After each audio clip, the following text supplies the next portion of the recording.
여러분 안녕하십니까. 중앙선거방송 토론위원회가 주관하는 제20대 대통령 선거 후보자 토론회 진행을 맡은 현상욱입니다. 오늘 토론회는 3월 9일 실시될 대통령 선거를 앞두고 국민 여러분께서 각 후보의 정책과 비전을 비교 평가하고 후보를 선택하는 데 도움을 드리기 위해서 마련됐고요. SBS, KBS1, MBC 등을 통해서 동시 생중계됩니다. 아울러 중앙선거방송 토론위원회 유튜브와 네이버 TV에서도 실시간으로 보실 수 있습니다. 청각장애 선거인 여러분들을 위해서 후보자들 별로 수어 통역자가 배치된 방송도 복지TV에서 실시간으로 생중계되고 있음을 알려드립니다. 중앙선거방송 토론위원회는 모두 3차례 후보자 토론회를 주관하는데요. 오늘은 그 두 번째 순서로 정치 분야를 주제로 진행됩니다. 후보자 가운데 이 법이 정한 기준에 대해서 따라서 4명의 후보자를 모셨는데요. 순서대로 소개해드리겠습니다. 기호 3번 심상정 후보입니다. 기호 4번 국민의당 안철수 후보입니다. 기호 2번 국민의힘 윤석열 후보입니다. 기호 1번 더불어민주당 이재명 후보입니다. 유능한 경제대통령 후보 이재명입니다. 네, 후보자의 자리와 발언 순서는 사전에 추첨으로 결정됐습니다. 본격적인 토론에 들어가기 앞서서 국민들이 새 대통령에게 바라는 점, 이것만큼은 실천해줬으면 한다는 국민 인터뷰를 영상으로 준비했는데요. 함께 보시죠.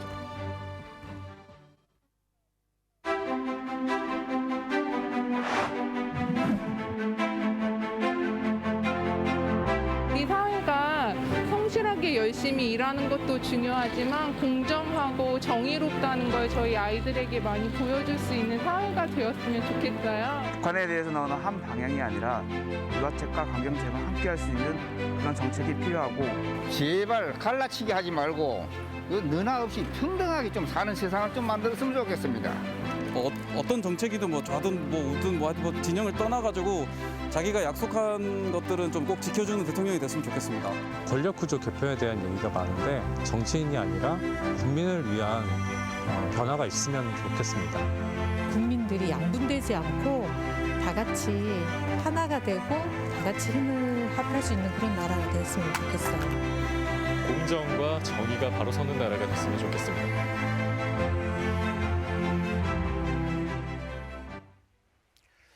네, 시간 관계상 많은 분들을 소개해드리지 못했지만 국민들의 목소리가 잘 전달되었길 바랍니다.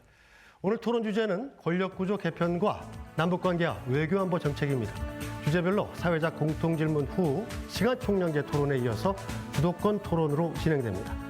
주어진 발언 시간이 끝나면 마이크가 자동으로 소거되는 점도 유념해 주시기 바랍니다. 상대 후보에 대한 비방이나 허위사실 같은 위법한 사항은 삼가 주시고요. 효율적인 진행을 위해서 사회자가 발언할 후보자를 지명할 수 있다는 점도 알려드립니다. 그럼 본격적으로 토론을 시작하겠습니다. 사회자 공통질문에 대한 각 후보자의 입장을 듣고 시간 총량제 토론으로 이어가겠습니다. 후보들께 공통질문에 대한 답변 시간 1분, 시간 총량제 토론 발언 시간은 각 6분씩을 드립니다. 첫 번째 주제는 권력구조 개편인데요. 사회자 공통질문 드리겠습니다. 우리나라는 경제, 문화 등 다양한 분야에서 세계를 선도하는 위치에 있으나 정치 분야에서만큼은 후진성을 면치 못하고 있습니다.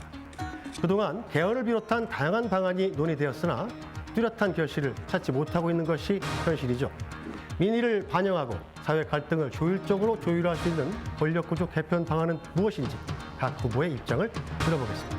답변 시간은 1분입니다. 먼저 심상정 후보부터 출발하시죠.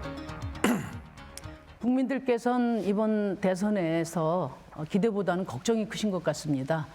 역대급 비호감 선거를 만든 양당은 서로 진영으로 나누고 상대 후보가 당선되면 나라가 망할 것처럼 말합니다. 그동안 몇 번 정권 교대가 있었지만 나라 망하지 않았습니다. 극단적인 경우에 국민들이 다 개입하셨습니다. 우리나라가 미래로 가기 위해서 지금 중요한 것은 승자 독식 사회를 이끈 35년 양당 체제 그리고 제왕적 대통령제를 바꾸는 거라고 생각합니다. 제가 대통령이 되면 개헌 이전이라도 권력 분산을 위한 실천을 시작하겠습니다. 총리 국회 추천제로 국정의 중심을 청와대에서 국회로 옮기겠습니다. 선거제도 개혁으로 5천만을 골고루 대변하는 국회 만들고 다당제 하에 책임 연정 시작하겠습니다.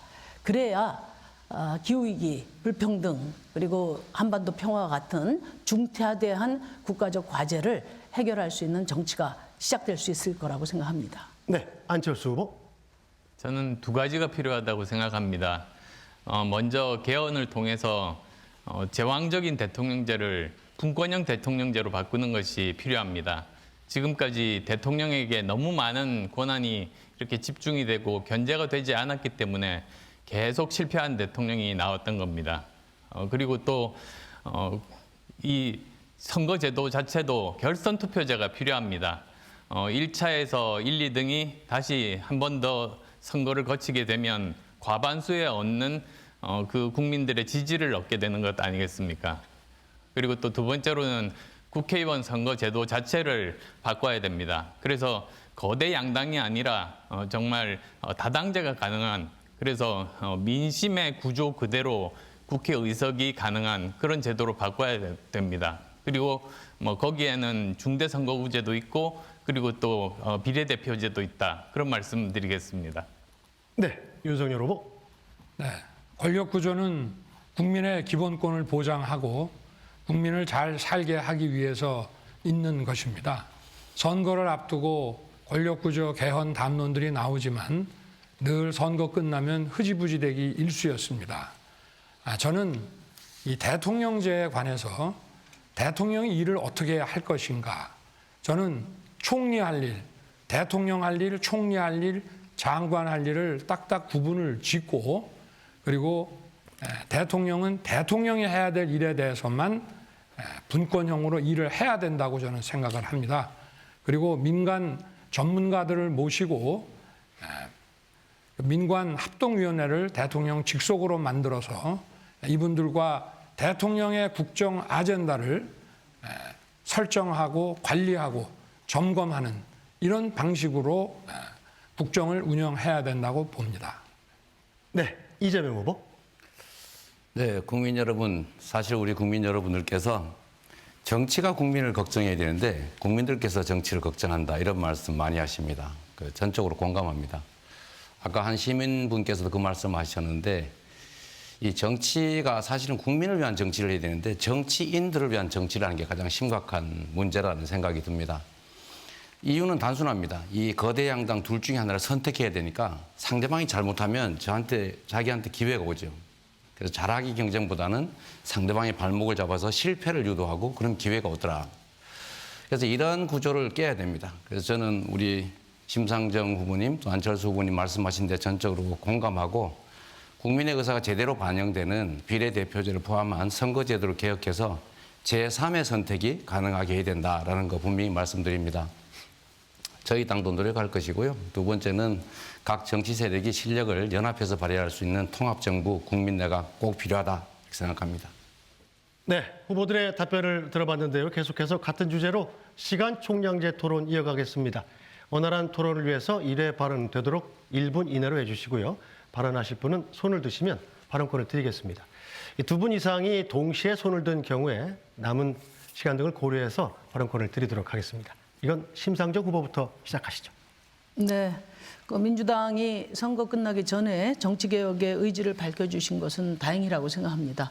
저는 20년 동안 정치개혁을 위해서 애써왔고, 또 지금 민주당에서 내놓은 공약 대부분에 대해서 이미 법안을 제출해 놨습니다. 지금 국회 정개특위가 가동되고 있기 때문에 민주당이 좀 적극적으로 주도하셔서 빠른 결론을 내주셨으면 좋겠다, 이런 말씀 드리고요.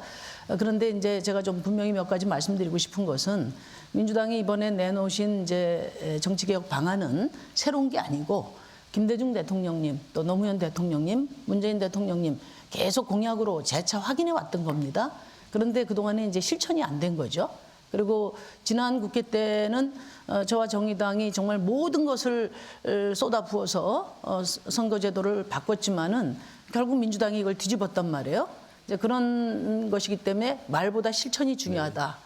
그리고 이번 대통령 선거에서 득실을 따지고 이용하실 생각하지 마시고, 정말 노무현, 김대중 대통령의 유지를 잇는 민주당의 어떤 정체성 회복 차원에서 진심을 다해서 꼭 실천하시기 바랍니다. 네, 안철수 후보 발언권 드리겠습니다. 이 후보께 묻겠습니다. 왜 대한민국 대통령은 제왕적 대통령이라고 하고 미국 대통령은 그런 말이 없을까요? 아무래도 권한 자체가 대통령에 지나치게 집중돼 있고 특히 이제 의회의 통제력이 좀 부족해서 그런 거 아닐까 싶습니다.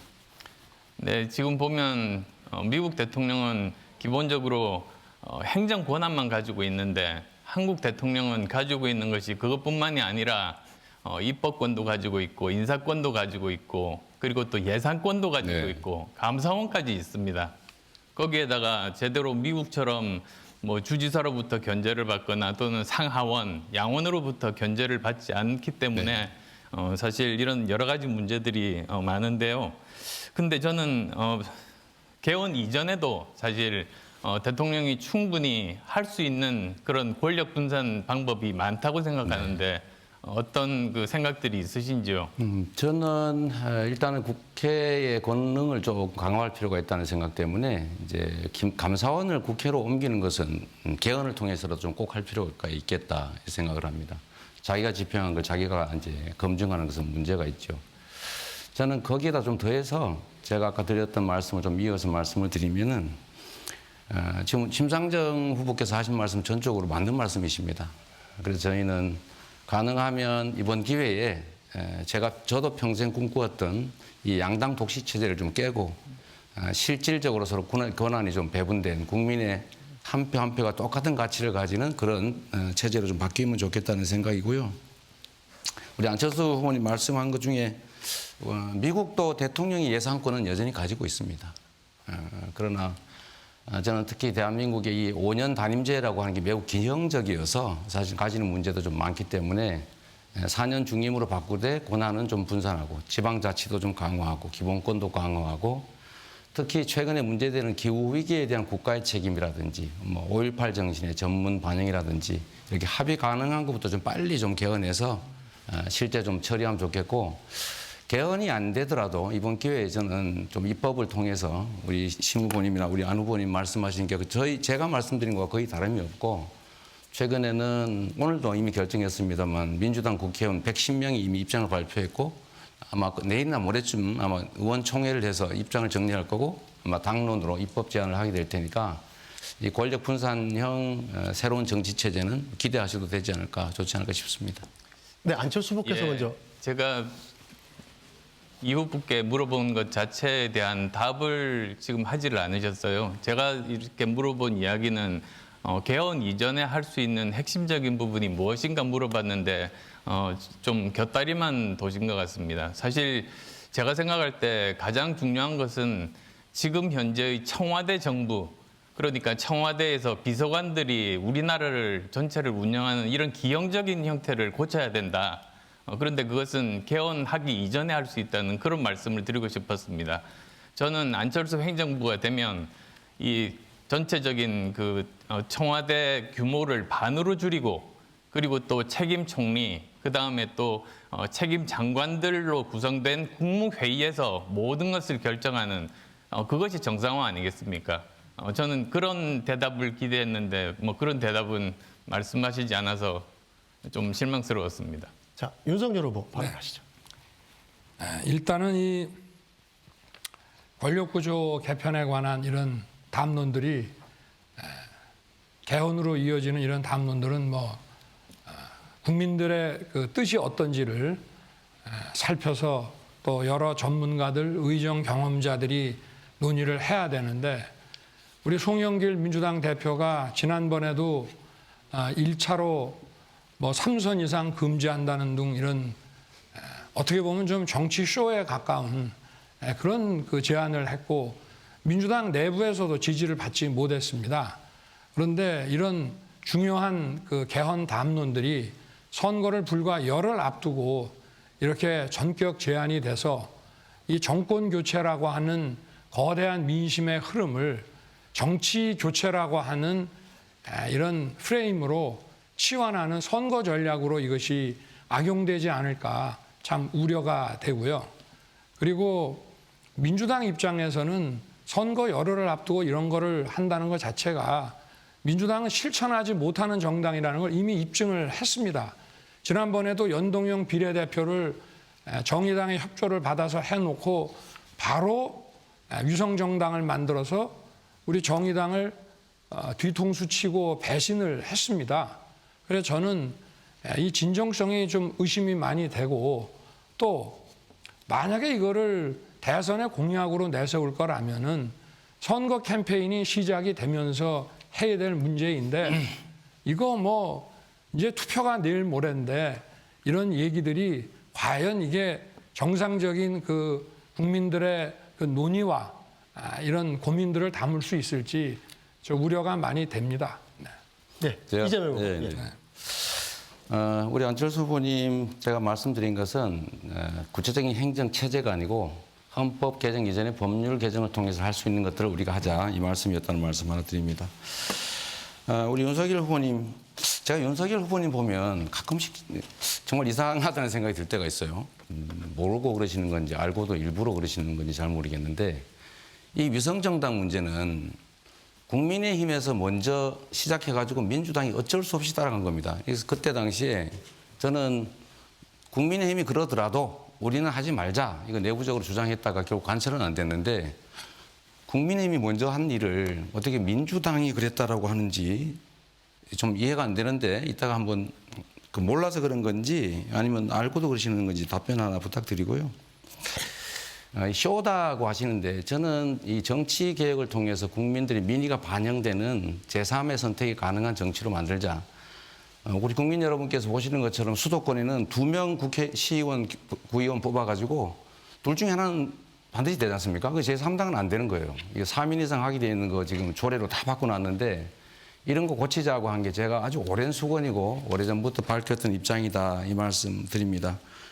그리고 윤 후보님 말씀마저 드리는 김에 위성정당 먼저 시작해가지고 그렇게 한 거 저희는 계속 사과드리고 있지 않습니까? 우리 제3당에 사과드리고 있는데, 국민의힘 먼저 그렇게 위성정당 만든 거 사과하실 의향 없으신지, 지금 조금 전에 하신 말씀도 사과할 의향이 없으신지 한번 여쭤보겠습니다. 제가 답변을 할까요? 하셔도 되고 네. 안 하셔도 됩니다.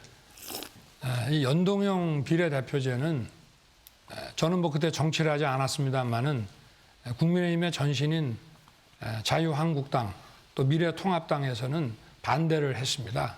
그런데 이걸 패스트 트랙으로 밀어붙여서, 원래 그 선거제도라고 하는 것은 그래도 여러 당들이 합의를 해야 되고 그 의석수 가지고 밀어붙인 역사가 없습니다.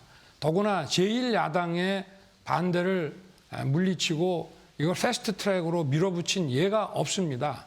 그렇기 때문에 미래통합당, 자유한국당에서도 그렇게 할 것 같으면 우리는 이거를 무력화하기 위해서 위성정당을 만든다고 한 것으로 저는 알고 있습니다.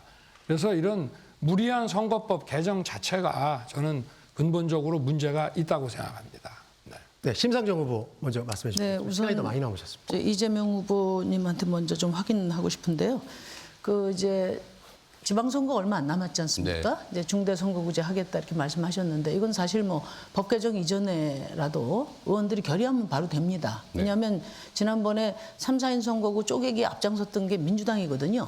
네. 그렇기 때문에 저는 이런 부분들에 대해서는 법 개정 이전에 민주당 차원에서 의원들의 결의로 의지를 보여주실 수 있다고 생각하는데, 그런 계획이 있는지, 그다음에 위성정당 문제를 국민의힘에서 시작한 게 맞습니다. 그런데 어쨌든 지금 위성정당 문제는 법이 고쳐지지 않는다 하더라도 이제 안 하면 되는 거거든요.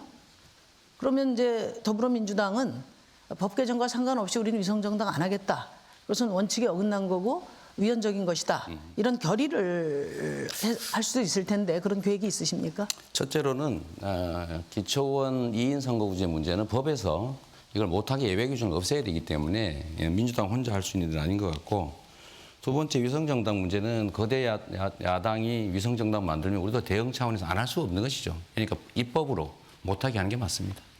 그러니까 법을 고치는 거는 뭐 추진을 해야 되겠지만, 그렇죠. 네. 우선 이제 늘 보면은 이제 더불어민주당이 개혁 과제를 약속하고 이제 나중에 이제 안 될 때는 이제 국민의힘 때문에 안 됐다 이렇게 이야기를 하는데, 뭐 그런 점이 전 많이 있다고 봐요. 그렇지만 의지를 가지고 해결할 수 있는 것도 안 하면서 핑계로 또 서로 간에 상대방 핑계를 대는 게 지금까지 양당 정치이기 때문에 아까 말씀드린 것처럼 지역의 중대선거구제 문제는 물론 법을 바꿔야 되지만 그 법은 누구의 의지에서 되냐?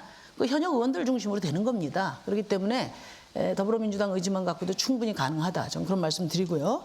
그래서 그런 의지를 빠른 시간 내에 보여주셔야 진정성이 입증될 수 있다. 이런 말씀을 드립니다. 그리고 민주당만 혼자 할 수 있다고 생각하시는 게 약간 저 이해가 안 됩니다. 이제 민주당의 이제 그런 의지를 촉구하는 것이고요. 네. 그다음에 국민의힘의 우리 지금 그 윤 후보님, 국민의힘은 뭐 정치개혁 일체를 사실 반대해 왔어요.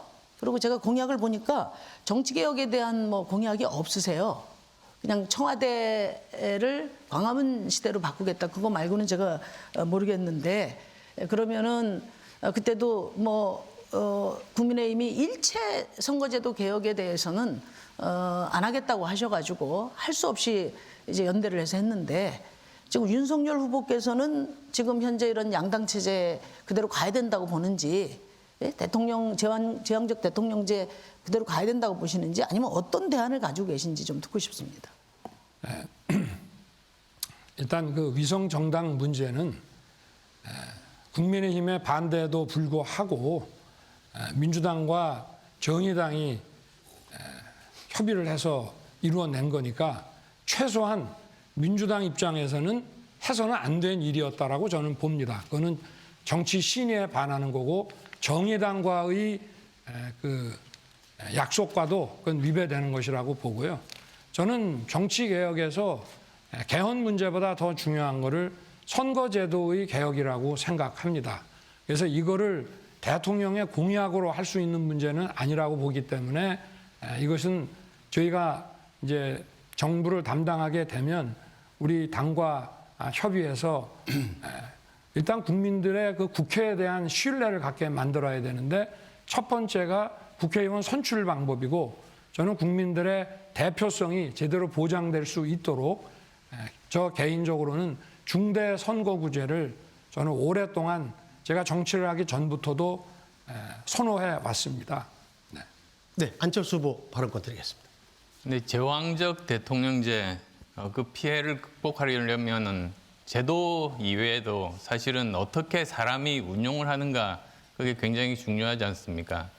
그래서 사실 이제 저도 정치권에 들어와서 국회의원 활동을 하면서 보면은 서로 사람과 사람 간의 관계, 그리고 끊임없는 설득의 노력, 이런 민주적인 의사 결정 과정들이 굉장히 중요하게 됩니다. 그러니까 사실은 뭐 군대나 검찰 조직이 이렇게 일을 하는 방식과는 완전히 다른 것이죠. 근데 제가 윤 후보께 묻고 싶은 것이, 저나 또는 윤 후보께서 당선이 된다면 180석 거대 야당의 그런 그 여소야대 전국이 됩니다. 그러면 여기에 대해서 어떻게 극복할 것인지, 그런 보관이 있으신지요?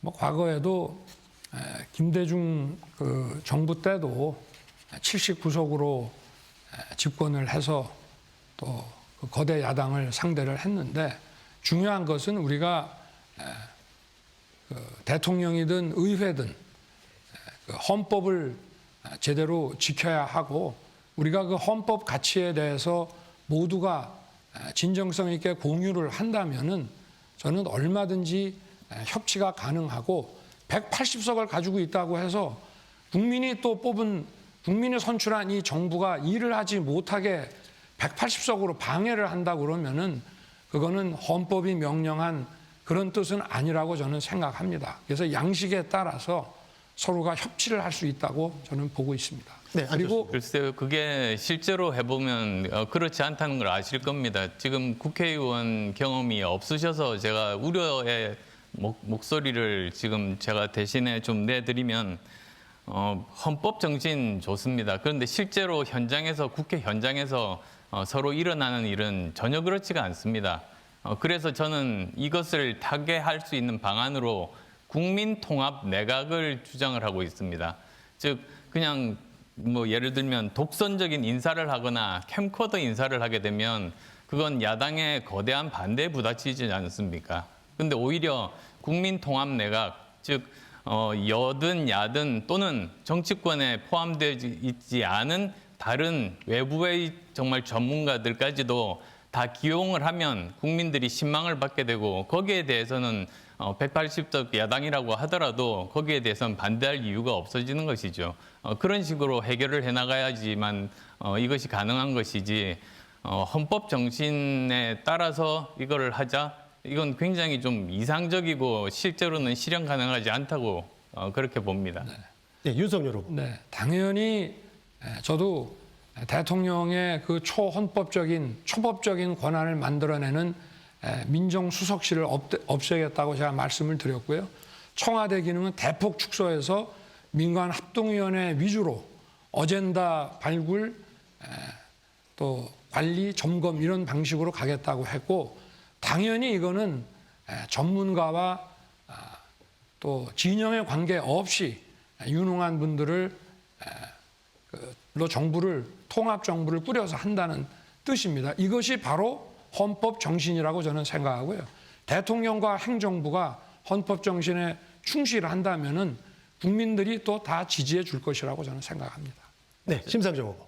네, 저는 지금 시대 정신은 다원적 민주주의라고 생각합니다. 지금 양당 체제가 여러 가지 문제가 있지만 지금 한 10% 국민만 대변하고 있다고 생각해요.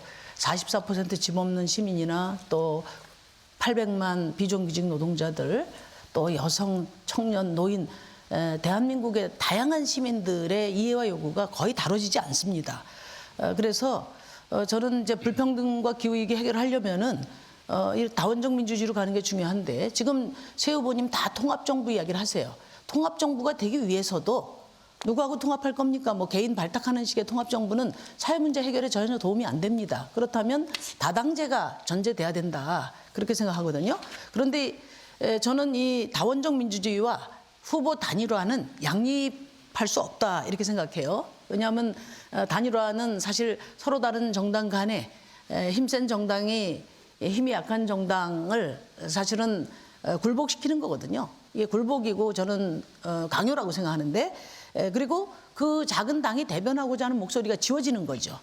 그런 점에서 유럽처럼 연정 통합정부를 이야기를 하려면 선거 후에 정책과 비전을 가지고 정책 합의와 함께 권력 분점이 이루어지는 그런 연합 정치를 해야 된다 이런 생각이 드는데 우리 안철수 후보님 뭐 그동안에 국민의힘하고 이제 단일화 이야기가 그동안에 있으셨는데 어떻게 지금 양당 단일화가 아직 열려 있습니까? 지금 이미 다 결렬됐다고 선언을 했죠. 뭐 앞으로 뭐 더 추진될 가능성이 별로 없습니까, 윤석열 후보님? 이 자리에서 말씀드리긴 뭐하지만 뭐 저희도 노력하고 있습니다. 네. 네, 이재명 후보. 네, 저는 우리 심상정 후보님이 평생 정말 이 땅의 민주주의와 제대로 된 정치 체제 만들려고 노력하신 건 정말로 존중하고 인정하고 존경합니다. 그런데 제가 드리고 싶은 말씀은 정치는 어려운 일을 해내는 것이죠. 쉬운 일을 할 거면 그건 정치가 아니라고 보고 또 필요하다면 길을 내는 것이 정치다. 과거에 좀 실망스럽더라도 이번에는 정말로 민주당의 후보가 이재명이지 않습니까? 이재명이니까 공개적으로 이렇게 말씀드리는 거 좀 수용해 주시면 좋겠고요. 또 한 가지는 지금 조금 전에 말씀하신 거 관계도 있고 우리 안철수 후보님 말씀하신 거 관계도 있는데 선거에서 꼭 이렇게 꼭 단일화해서 이렇게 뭐 우격다짐으로 눌러앉힌 다음에 뭐 조건을 걸어서 같이 한다 이런 거 사실은 저는 안 하는 게 맞다고 봐요. 아까 그게 이제 결선 투표제가 그걸 보장하기도 하겠지만 그렇지 않더라도 저는 선거 결과와 관계없이 정말 가치와 공감하는 부분이 있는 세력들끼리 좀 역할을 나누자, 통합 정부 만들자. 이 점은 제가 진심으로 그렇게 되기를 바라고요. 우리 안철수 후보님도 마찬가지로 그 아까 말씀하셨던 국민 통합 내각 거의 전적으로 저도 공감합니다. 네, 안철수 후보에게 먼저 드리겠습니다. 지금 제가 윤 후보께 이제 제안을 했었던 것은 경선을 하자 이제 그 말씀을 드렸었고 거기에 대해서 생각이 없으시면 그건 이미 다 끝난 일입니다. 그렇게 분명하게 저는 정리를 했으면 좋겠고요. 저는 이재명 후보께 좀 묻고 싶습니다. 네. 사실 문재인 정부는 실패한 정부라는 비판이 많습니다. 지금 여론조사를 보더라도 과반수 이상의 국민들이 실망을 금치 못하고 있습니다. 근데 그 이유 중에 하나도 보면 국민 눈높이에 맞지 않는 그런 인사들을 너무나도 많이 했습니다. 여기 제가 표를 하나 가지고 나왔습니다만 역대 정부에서 이렇게 많은 그 30.4% 정도 해당하는 이렇게 임명을 강행한 경우는 처음입니다. 그래서 이렇게 문재인 대통령이 이렇게 인사를 강행했던 이유 뭐라고 생각하십니까? 뭐 저도 사실 이제 전체적으로 본다면 문재인 정부가 다 완전히 실패한 정부냐 그건 동의하기 어렵고요. 잘못된 부분들이 있는데 예를 들어 부동산 문제라든지 아까 말씀하신 인사 문제에 부족함이 있었던 것 같습니다. 촛불 시민들이 기대했던 기대에 못 미쳤던 것 같고요. 아마 그 핵심적인 이유는 이 진영 내에서 사람을 찾다 보니까 좀 어려웠을 것이다. 그리고 또 동의받기도 어려웠을 것이다. 이런 생각을 저도 합니다. 그래서 그 한계를 벗어나는 유일한 길이 진영을 가리지 말고 또 세력들이 각자 역할을 좀 맡고 인사는 적재적소에 네 편 내 편 가리지 말고 쓰자. 국민 내각 통합정부 또는 연합정부를 하자라고 하는 제안을 계속 드리는 것입니다. 네, 안철수 후보. 예, 지금 현재 뭐 성공이든 실패든 뭐 공과가 있다 저는 그렇게 받아들입니다만 그럼 좀 더 구체적으로 저는 이걸 한번 물어보고 싶습니다. 사실 이재명 후보께서 이 조국 전 장관에 대해서 한 말씀입니다. 지난 2년간은 마녀 사냥이다. 그리고 또 잘하는 것 같다. 그렇게 말씀하셨는데 대선 후보 선출 이후에 올해 들어와서는 국민께 공정성에 대한 기대를 훼손하고 실망시켜서 사과드린다고 이렇게 말씀하셨습니다. 이렇게 말이 바뀐 것에 대한 설명을 듣고 싶습니다. 이재명 후보 22초 남았습니다. 쓰시겠습니까? 나중에 하겠습니다. 네, 심상정 후보 발언하시죠. 네, 그 이재명 후보가 정치개혁 제대로 이번에 하겠다. 저 진심으로 그러길 바랍니다. 저희한테 뭐 동의 구하실 필요는 없어요. 왜냐하면 저희는 20년 동안 해왔기 때문에 그리고 계속 더불어민주당에 실망해 왔기 때문에 열심히 하시면 됩니다. 그러면 다 힘이 모아질 거라고 저는 보는데요. 중요한 것은 이제 그동안에 양치기 소년 같은 그런 이제 행태가 계속되어 왔기 때문에 말보다는 실천으로 이렇게 보여주시면 좋겠다. 그런 말씀을 드리고 또 법 제도 개선 이전에 의지로 할 수 있는 일이 많이 있는데 그런 것들을 좀 적극적으로 앞서 주시면 좋겠습니다.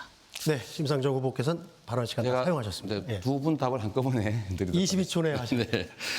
우선 조국 장관 문제에 대해서는 이제 수사 중이거나 이럴 때는 제가 입장을 그 실체를 알 수 없기 때문에 수사의 폭력성에 대해서 문제 지적을 했던 것이다. 저도 당했던 마녀사장. 두 번째로 재판이 이제 확정이 되고 범죄 혐의가 분명할 때는 제가 그거 잘못했으니까 그건 인정해야 된다 이런 취지였고요. 우리 심 후보님 말씀은 제가 잘 새겨서 할 수 있는 걸 열심히 하겠습니다. 네, 이재명 후보도 시간 다 쓰셨습니다. 예, 안철수 후보. 예, 이재명 후보 이제 말씀을 듣다 보니까 사실 정치 지도자에게 가장 중요한 것이 언행일치 아니겠습니까? 그리고 또 정말 도덕적인 기준의 일관성, 저는 그것이 굉장히 중요하다고 생각하고 저 나름대로는 지난 10년간 그것을 지키기 위해서 열심히 노력을 해왔습니다. 원칙은 손해를 볼 때라도 지키는 것이 그 원칙이 힘을 가지게 한다. 그런 믿음을 가지고 있었는데요. 정치적인 이해에 따라서 말을 바꾸는 것은 저는 지도자로서 치명적인 결함이다. 그렇게 생각합니다. 네, 안철수 후보도 시간 다 쓰셨고요. 윤석열 후보 19초 쓰시겠습니까? 네. 민주당의 그 상임위원장 독식이라든가 이런 법안 날치기, 또 우리 이재명 후보께서도 법안 날치기를 또 강조를 하셨어요. 이건 날치기라도 통과시켜야 된다라고. 이런 분들의 그 정치개혁 주장, 그것도 선거를 앞둔 정치개혁 주장이 과연 국민들이 믿을 수 있는지. 네, 네 분의 후보 모두 주어진 발언 시간을 모두 사용하셨습니다. 첫 번째 주제인 권력구조 개편에 대해서 얘기해봤는데요. 다음 주제로 바로 이어가겠습니다. 두 번째 토론 주제는 남북관계와 외교안보 정책인데요. 진행 방식은 주제 1과 같습니다. 사회자 공통질문에 대한 각 후보자의 답변을 듣고 시간 총량제 토론으로 이어가겠습니다. 그럼 공통질문 드리겠습니다. 한반도는 70년 이상 남북 간의 대치 상태가 이어지고 있습니다. 북한은 핵과 미사일 개발에 박차를 가하면서 군사적 위협을 멈추지 않고 있고 미국과 중국 등 강대국들은 자국의 이해관계에 따라서 한반도 문제를 다루고 있습니다. 어떻게 한반도의 평화를 정착시키고 통일을 이룰 것인지, 또 어떻게 강대국들의 이해관계 속에서 국익을 도모할 것인지를 각 후보께 묻겠습니다. 답변 시간은 1분입니다. 이 순서는 안철수 후보가 먼저 시작하시죠. 저는 자주, 실용, 평화에 기반한 책임 외교 전략을 저는 발표를 한 바가 있습니다. 튼튼한 한미 동맹을 중간에 놓고, 그리고 또 기본적으로 다른 여러 동맹국들의 보편적인 가치, 그리고 또 그 규범에 입각을 해서 우리 외교 정책을 수행하는 그런 원칙을 가져야만 됩니다. 그리고 또 북한에 대해서는 대화에 대해서는 진정성을 가지지만 이 북핵 문제라든지 또는 도발에 대해서는 저는 단호해야 된다고 봅니다. 즉 냉철한 국가적인 이성을 가지고 거기에 대해서 대처하는 것이 맞는데 지금 현재 정부는 너무나 민족적인 그런 감성에 의존하다 보니까 여러 가지 그 국익에 훼손되는 그런 일들을 많이 했다. 저는 그렇게 생각합니다. 또한 저는 안보 문제에 있어서는 저는 해군 대위 출신입니다. 그래서 군 생활을 하면서 보니까 정말 필요한 것은 저는 평화는 튼튼한 안보. 네, 1분 시간을 모두 사용하셨습니다. 자, 이제 윤석열 후보 차례입니다. 네, 평화는 힘에 의한 상대 도발 그 억지력에서 나오는 것입니다. 우리가 1950년도에 북한의 침략에 대해서 우리가 힘으로 우리 군사력으로 억제할 수 있는 능력이 있었다면 과연 그 6.25와 같은 이런 참극을 겪지 않았을 것입니다. 상대 비율을 맞추고 굴종하고 또 이렇게 하는 것은 지속 가능한 평화가 얻어지질 않습니다. 이거는 제2차 세계대전 직전에 그 뮌헨 협정이 나치와 히틀러에 의해서 어떻게 유린되는지 아주 상징적으로 보여주고 있습니다. 강력한 안보는 민생과 경제 번영의 기초가 됩니다. 북에 집착한 정부의 이 외교 기조는 미, 중, 북, 일 모두로부터 외면당해왔습니다. 그래서 원칙과 당당한 외교가 필요합니다. 네, 시간을 모두 사용하셨습니다. 이제 이재명 후보님. 네. 국민 여러분, 반도국가, 즉 해양 세력과 대륙 세력이 충돌하는 지점이 있는 나라가 가진 운명이 있습니다. 힘이 없고 지도자가 무능하면 양쪽이 휘둘려서 쇠락의 길을 갔죠. 국력이 강하고 정말 국익 중심의 실용적 외교를 통해서 국가 살림을 잘 챙기는 유능한 리더, 지도자가 있으면 정말 융성의 길을 갔습니다. 이 대한민국이 그런 상태라고 봅니다. 무력으로 억제해가지고 전쟁에서 이기는 거 이거 하책입니다. 다 부서지고 죽고 이기면 뭐 하겠습니까? 지금 우크라이나 심각하지 않습니까? 정말로 중요한 것은 싸우지 않고 이기는 것이고 그보다 더 중요한 것은 싸울 필요가 없게 만드는 평화입니다. 국민의 생명과 안전만큼 중요한 게 어디 있겠습니까? 한반도 안전하게 관리해야 됩니다. 위협하고 거칠게 대해서 전쟁의 위험 제고시키면 절대 안 됩니다. 네, 심상정 후보. 외교 안보에서 지도자의 실수는 돌이킬 수 없습니다. 특히 지금 분단과 지정학적 위치를 볼 때 대한민국 대통령의 외교 안보 역량은 매우 중요합니다.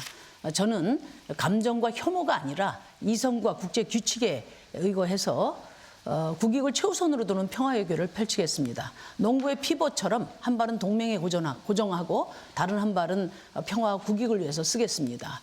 저는 외교를 국내 정치에 끌어들이는 포퓰리즘과 결별하겠습니다. 반미, 반중, 반일 정치에 이용하지 않겠습니다. 또 동맹이 중요하지만 국익에 앞설 수는 없습니다. 미국과 중국의 눈치 보기 외교, 줄서기 외교 이거 탈피하고 대한민국이 선진국 위상에 걸맞게 한반도 평화를 위한 외교 공간을 능동적으로 열어갈 것입니다. 네. 자, 후보들의 답변을 들어봤는데요. 바로 시간 총량제 토론 이어가겠습니다. 마찬가지로 1회 발언은 되도록 1분 이내로 해주시기 바랍니다. 이 순서도 안철수 후보가 문을 열어주시겠습니다. 먼저 윤 후보께 묻겠습니다. 지난번에 북핵 대응 전략에 대해서 질문이 오갔을 때 한마디로 확장 억제에 대해서 말씀을 하셨는데 구체적인 그런 방안에 대해서는 제가 듣지를 못했습니다. 그래서 윤 후보께서 생각하시는 이 확장 억제의 구체적인 방안은 어떤 것입니까?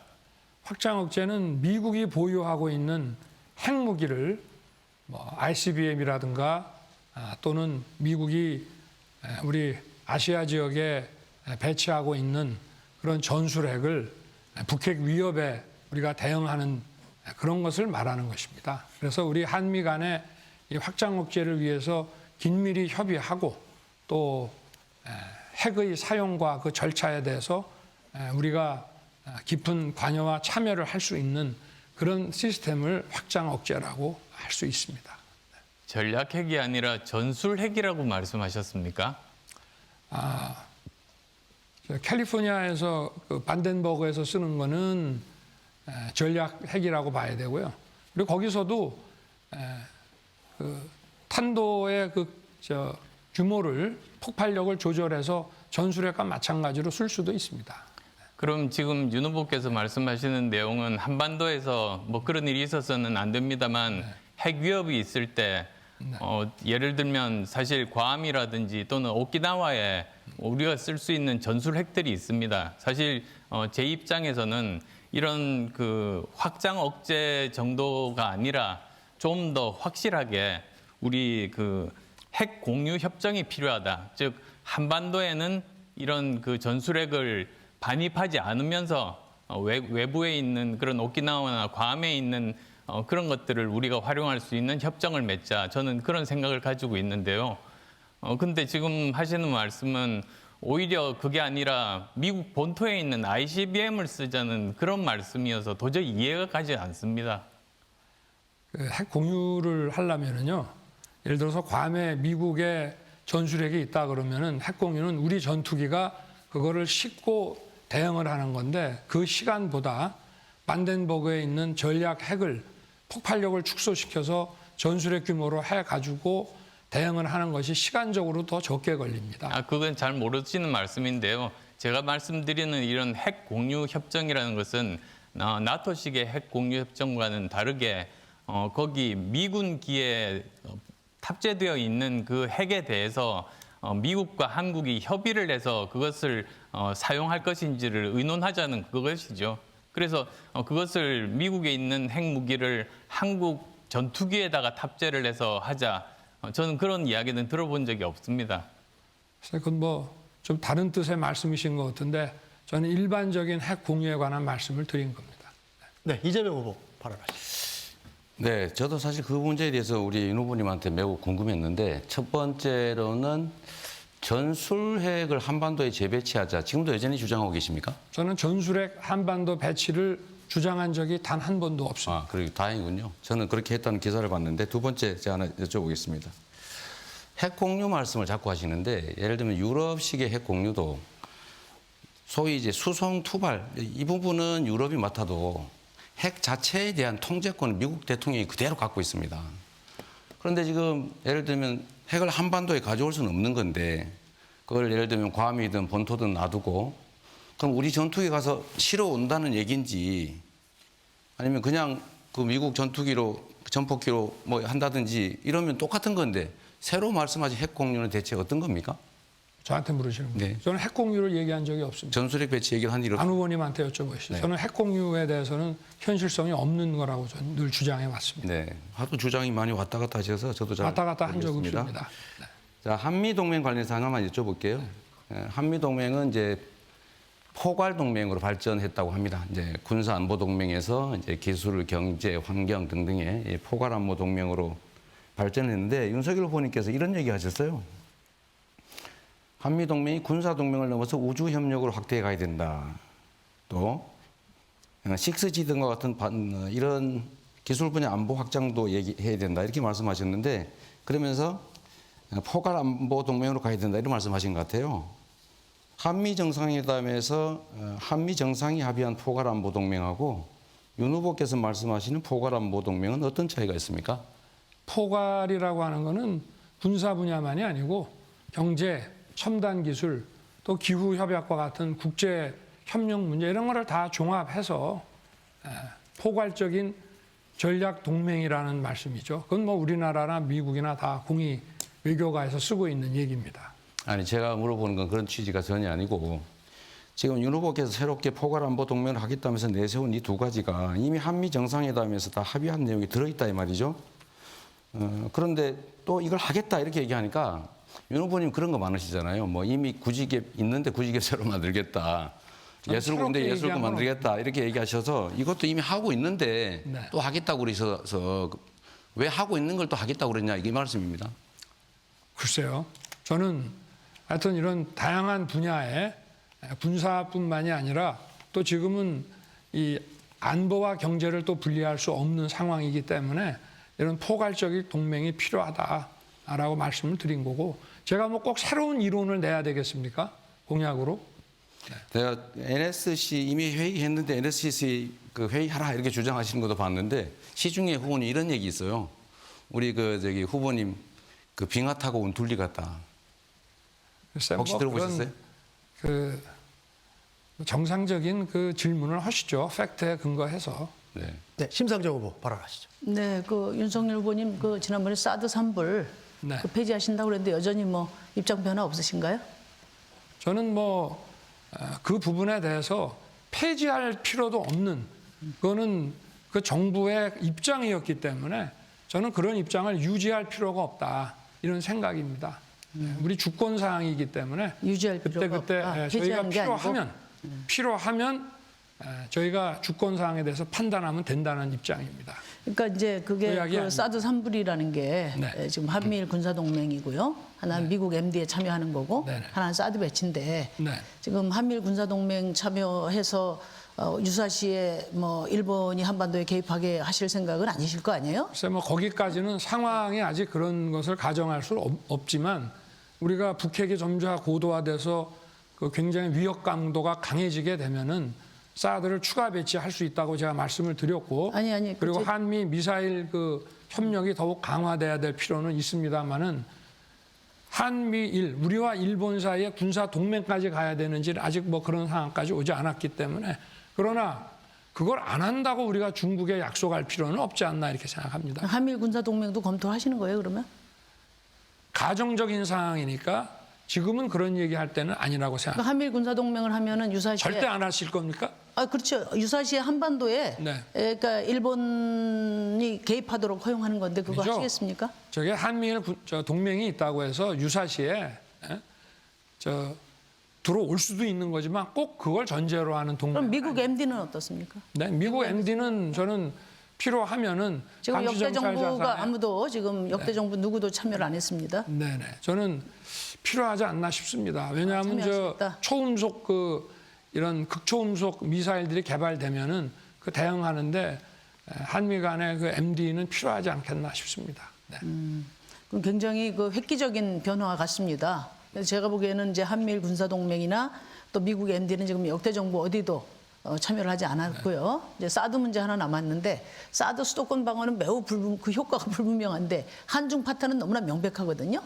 지금 이제 우크라이나 사태를 우리가 반면교사로 삼아야 되는데 말하자면 동북아의 어떤 전략적 균형이 무너질 때 우리가 이 아시아의 우크라이나처럼 될 수 있거든요. 요즘 선제 타격 얘기하시고 사드 산불 폐지 이야기하시고 말하자면 전략적인 균형을 근본적으로 흔드는 이런 발언을 지금 막 하고 계신데 우크라이나 사태를 보고 반면교사를 좀 삼으셔야 될 것 같습니다. 어떻게 생각하십니까? 글쎄 그건 뭐 우리 심상정 후보께서 뭐 좀 많이 잘못 알고 계신 것 같고 국가 안보를 위해서 중축 미사일 방어가 필요하고 또 그 방어를 위해서 한미 간의 감시정찰 자산이 공유돼야 되는 건 명백한 사실입니다. 그러니까 이제 푸틴 정부가 유럽에 중거리 미사일을 설치하면서 북유럽에서 다들 긴장하고 있거든요. 근데 이제 아까 얘기한 나토 미사일 그 센터가 독일에 있습니다. 근데 독일에서는 사드 배치를 안 해요. 신청도 안 했습니다. 왜 그러냐 하면은 그러니까 독일에 만약에 사드를 배치할 경우에 러시아와의 전략 균형이 깨지면 긴장이 고조된다는 거예요. 그래서 그 전략 균형을 유지하는 것이 일종의 억지력이 돼서 말하자면 전쟁을 억제하는 그런 기능을 하고 있다는 겁니다. 그래서 무조건 그냥 전략 자산 많이 갖다 놓고 선제 타격 이렇게 우리가 이야기하고 이런다고 해서 지금 평화가 오는 게 아니고 그게 우리의 어떤 전략적 균형을 깨트림으로써 상당한 그 한반도의 긴장을 초래할 수 있다는 점을 저는 좀 지적을 드리고 싶습니다. 저도 뭐 이미 말씀을 많이 드려놔서 거기에 대해서 뭐 더 시간을 쓰기가 좀 그렇습니다. 네. 네, 이재명 후보. 네, 뭐 저도 연장선상에서 하나 말씀드리고 싶은데 전쟁은 정치인들이 결정하고 전장에서 죽는 건 젊은이다 이런 얘기가 있습니다. 지금 우크라이나에서 똑같은 일이 벌어지고 있죠. 6개월 초보 정치인이 대통령이 돼서 나토가 가입을 해주지 않으려고 하는데 가입을 공언하고 러시아를 자극하는 바람에 결국은 충돌했죠. 물론 러시아가 주권과 영토를 침범한 행위는 비난받아 마땅하고 강력하게 규탄해야 됩니다.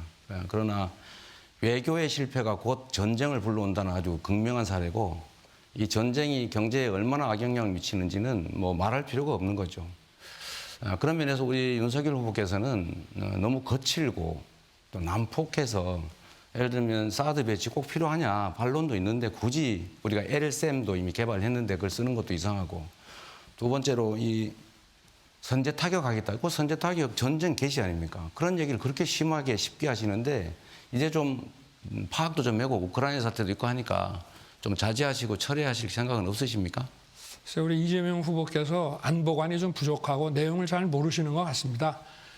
평화라고 하는 것은 확실한 억지력을 가져야만 평화가 유지되는 것이고 선제 타격 능력을 확보하고 그 의지를 보일 때만 전쟁을 예방할 수 있는 것이기 때문에 지금 그런 식의 유약한 태도를 가지고는 오히려 더 평화가 위협될 수 있다는 말씀을 드리고요. 제가 드리고 싶은 얘기는 우크라이나 사태를 보고 참 서로 보는 각도가 다른데 그 종이와 잉크로 된 그런 협약서 하나 가지고 국가의 안보와 평화가 지켜질 수 없다는 것을 보여줬습니다. 확실한 힘과 자기를 지킬 수 있는 힘과 그리고 강력한 동맹이 있어야 되는데 우크라이나는 그거 하나도 갖추지 못했습니다. 그리고 협약서와 또 미인스크 협정 이런 거에만 지금 의존을 했는데 우리 지금 민주당 정부나 우리 이재명 후보께서 지금 저렇게 종이와 잉크로 된 종전선언을 이렇게 강조하시는데 북한이 지금 핵 개발을 포기하지도 않은 상태에서 이 종전선언을 이렇게 강조해서 만들어내는 것 자체가 그게 우크라이나와 동일한 그 위협을 줄 수 있는 거 아니냐. 저는 그런 생각을 합니다. 네, 제가 잠깐 반론하겠습니다. 예, 먼저 듣고 가겠습니다. 우리 윤 후보님 정말 전쟁 너무 쉽게 생각하시는 것 같습니다. 지금 한반도의 전쟁의 위기가 고조되고 있다. 제가 전에 이미 미국에서 그런 주장을 한다는 말씀드렸고 그중에 4가지 원인 중에 하나가 윤 후보님이다. 최근에 2곳이 더 그런 주장을 했는데 연구소에서 한반도가 매우 불안정해지고 있다. 윤 후보님이 너무 자극적이어서 북한이 군사 도발을 할 가능성이 높아지고 있다. 이런 지적들을 하는데 말을 세게 하는 게 중요한 게 아니라 실제로 대비는 철저하게 하면서도 외교적으로 또는 협의나 아니면 소통을 철저하게 잘 하면서 그걸 관리를 해야지 큰 소리 뻥뻥 친다고 됩니까? 이런 거 가지고요. 그 안방 장비라고 합니다. 윤석열 후보 47초 남았는데 쓰시겠습니까? 네, 잠깐만 쓰겠습니다. 네. 극초음속 미사일이 날아오는데 저런 말씀을 하셔가지고 군통수권자와 대통령으로서의 역할을 할 수 있을지 참 많이 걱정이 됩니다. 네, 그럼 안철수 후보께 발언권 드리겠습니다. 참 윤 후보께 드릴 말씀이 많은데 하나씩 한번 짚어보죠. 우선 아까 제가 설명드린 그 핵 공유와 확장 억제 차이입니다. 사실 확장 억제가 윤 후보께서 지금까지 주장하셨던 것이고 제가 이제 여러 가지 공부를 하면서 핵 공유가 우리가 나아갈 길이라고 그렇게 생각하면서 정리를 해봤습니다. 뭐 여러 가지가 있습니다만 사실 제일 마지막 보시면 지금 북핵 대응력이 미지수일 때 그때 우리가 지금까지 쭉 썼던 것이 바로 확장 억제이고요. 지금은 이제는 이미 북핵이 있는 상황에서 대응력을 강화하기 위해서 즉 평화적인 그런 그 핵에 대한 균형을 유지하는 방법으로서 저는 핵 공유를 제한을 한다. 저는 그렇게 말씀을 드리고 저는 한 번 더 검토를 해보시기를 부탁을 드립니다. 그리고 또 두 번째로는 이제 우크라이나가 사실 여러 가지 걱정이 많이 됩니다.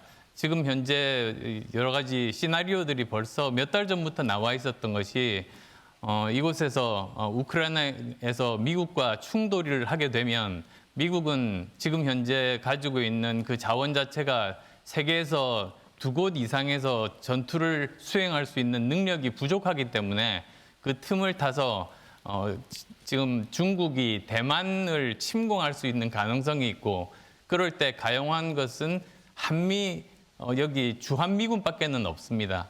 지금 만약에 그런 상황이 생기면 어떤 그 대책이 있는지 그걸 윤 후보께 묻고 싶습니다. 네, 윤 후보께서 지금 35초밖에 없어서 심상정 후보 발언을 먼저 듣고 같이 대답해 주시죠. 예. 네, 우선 그 안철수 후보님이 자꾸만 핵공유 얘기를 하셔서 제가 좀 하나 확인하고 싶은데요. 그 원래 이제 핵공유의 어떤 모델로 이야기된 게 나토식 이제 핵공유를 많이 이야기를 했습니다. 그거 이후에 어떤 유형이 있는지 제가 잘 모르겠고요. 제가 알기로는 없습니다. 그리고 나토의 핵공유 부분은 결국은 그 운영권, 그러니까 말하자면 버튼은 결국 미국에 있는 거거든요. 그래서 마치 그것이 실제로 핵의 어떤 사용 자체를 공유하고 있는 것처럼, 그 결정권을 공유하고 있는 것처럼 생각하는 것은 사실이 아니다. 그렇지 않다면 어떤 유형의 핵공유를 말씀하십니까? 그러니까 저는 이미 나토 가서 여러 가지로 검토를 다 이미 끝냈습니다.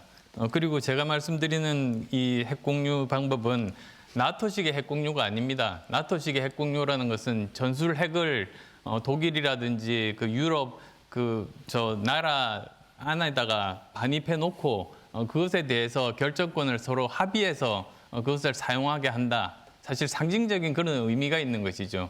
그런데 제가 말씀드리는 것은 우리나라 이 대한민국에는 절대로 저는 핵은 반입해서는 안 된다는 그런 굳센 의지가 있습니다. 대신에 오히려 우리를 좀 더 보호하기 위해서는 괌이라든지 또는 오키나와에 있는 그런 미국의 그 전술 핵을 함께 의논을 해서 활용을 할 수 있는 그런 것들을 말합니다.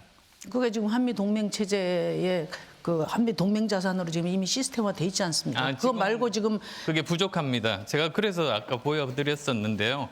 사실 지금 현재 되어 있는 것이 바로 지금 한미 확장 억제 전략 협의체 정도 수준입니다. 저는 이것을 좀 더 끌어올려서 한미 핵공유 협의체 정도로 이렇게 만들어서 좀 더 확실하게 하자, 그런 뜻이죠. 예, 그거는 이제 거의 실현 불가능한 말씀을 좀 하고 계신데 그건 좀 제가 나중에 이제 말씀을 드리고요. 네. 그래서 이제 윤석열 후보님 그 지난번에 이제 그 선제 타격 이어서 오늘 논의가 되고 있는데, 이제 대통령은 선제 타격을 대비하는 사람이 아니고 결정하는 사람이거든요. 그래서 대통령 입에서 자꾸만 선제 타격 이야기를 하는 것은 대통령으로서 해야 될 얘기가 아니다. 제가 그 말씀을 드린 거고요. 또 하나는 이제 제가 보복 능력에 중심을 두자고 하니까 뭐 공격 온 다음에 맞은 다음에 때리면 무슨 소용이냐 이렇게 말씀하시는데, 그거는 이제 이 그 군사 전략 차원의 이해가 좀 저는 부족하신 얘기라고 봐요. 그러니까 일단 보복 능력이라고 하는 것은 우리가 저쪽에 공격을 받고 사후적으로 친다는 얘기가 아니라, 우리가 갖고 있는 이제 한미 동맹 그 확산 억지력을 충분히 그 억지력을 볼 때 핵을 사용하면은 공멸한다는 것을 저쪽에서 인식하도록 해서 그 핵 사용을 사실상 억제하는 것이 바로 이제 억지력이거든요. 그래서 냉전 이후에 평화 체제가 유지가 된 거 아닙니까? 이제 그런 점에서 우선 이제 그 점 하나 지적을 드리고, 그다음에 삼축과 관련해서도 그래요. 아마 그 이후에 검토를 해보셨겠지만 선제 타격 부분과 관련해서는 그거는 이제 액체 연료 그다음에 고정 발사대를 염두에 뒀기 때문에 지금 북한이 고체 연료에다가 다 이동식 발사식으로 한 상태에서 실효성이 없다. 그다음에 이제 KMD도 마찬가지인데요. 지금 아까 뭐 초음속 미사일 이야기 하셨는데, 초음속 미사일 시대에 지금 사실 지금까지 준비한 것 갖고는 되질 않습니다. 그래서 지금 한미 동맹 차원의 핵 확산 억지력, 이것과 우리 국내의 말하자면 그 억지력을 합칠 때 충분히 이 북한이 핵을 함부로 사용할 수 없다는 그런 그 억지력을 가질 수 있다, 이렇게 보고, 핵을 두려워하실 게 아니고 핵을 극복해야 된다. 그리고 이제는 그 핵을 사용할 원인을 제거하면 된다. 이런 말씀을 좀 드립니다. 이제 남은 이재명 후보. 네. 우리 국민 여러분, 지금 우크라이나 전쟁 상태 때문에 걱정이 정말 많으실 것 같습니다. 그래도 걱정 조금 덜어드린다면 우크라이나와 소련의 관계, 러시아의 관계하고 이제 북한과 우리의 관계는 완전히 다르다.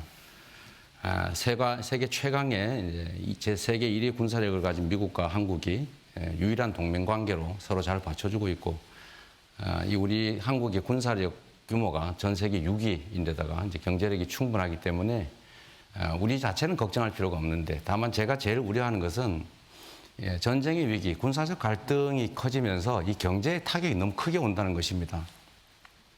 이미 사드 배치 운운하는 바람에 사실 중국에 투자한 업체들 주가가 떨어졌습니다.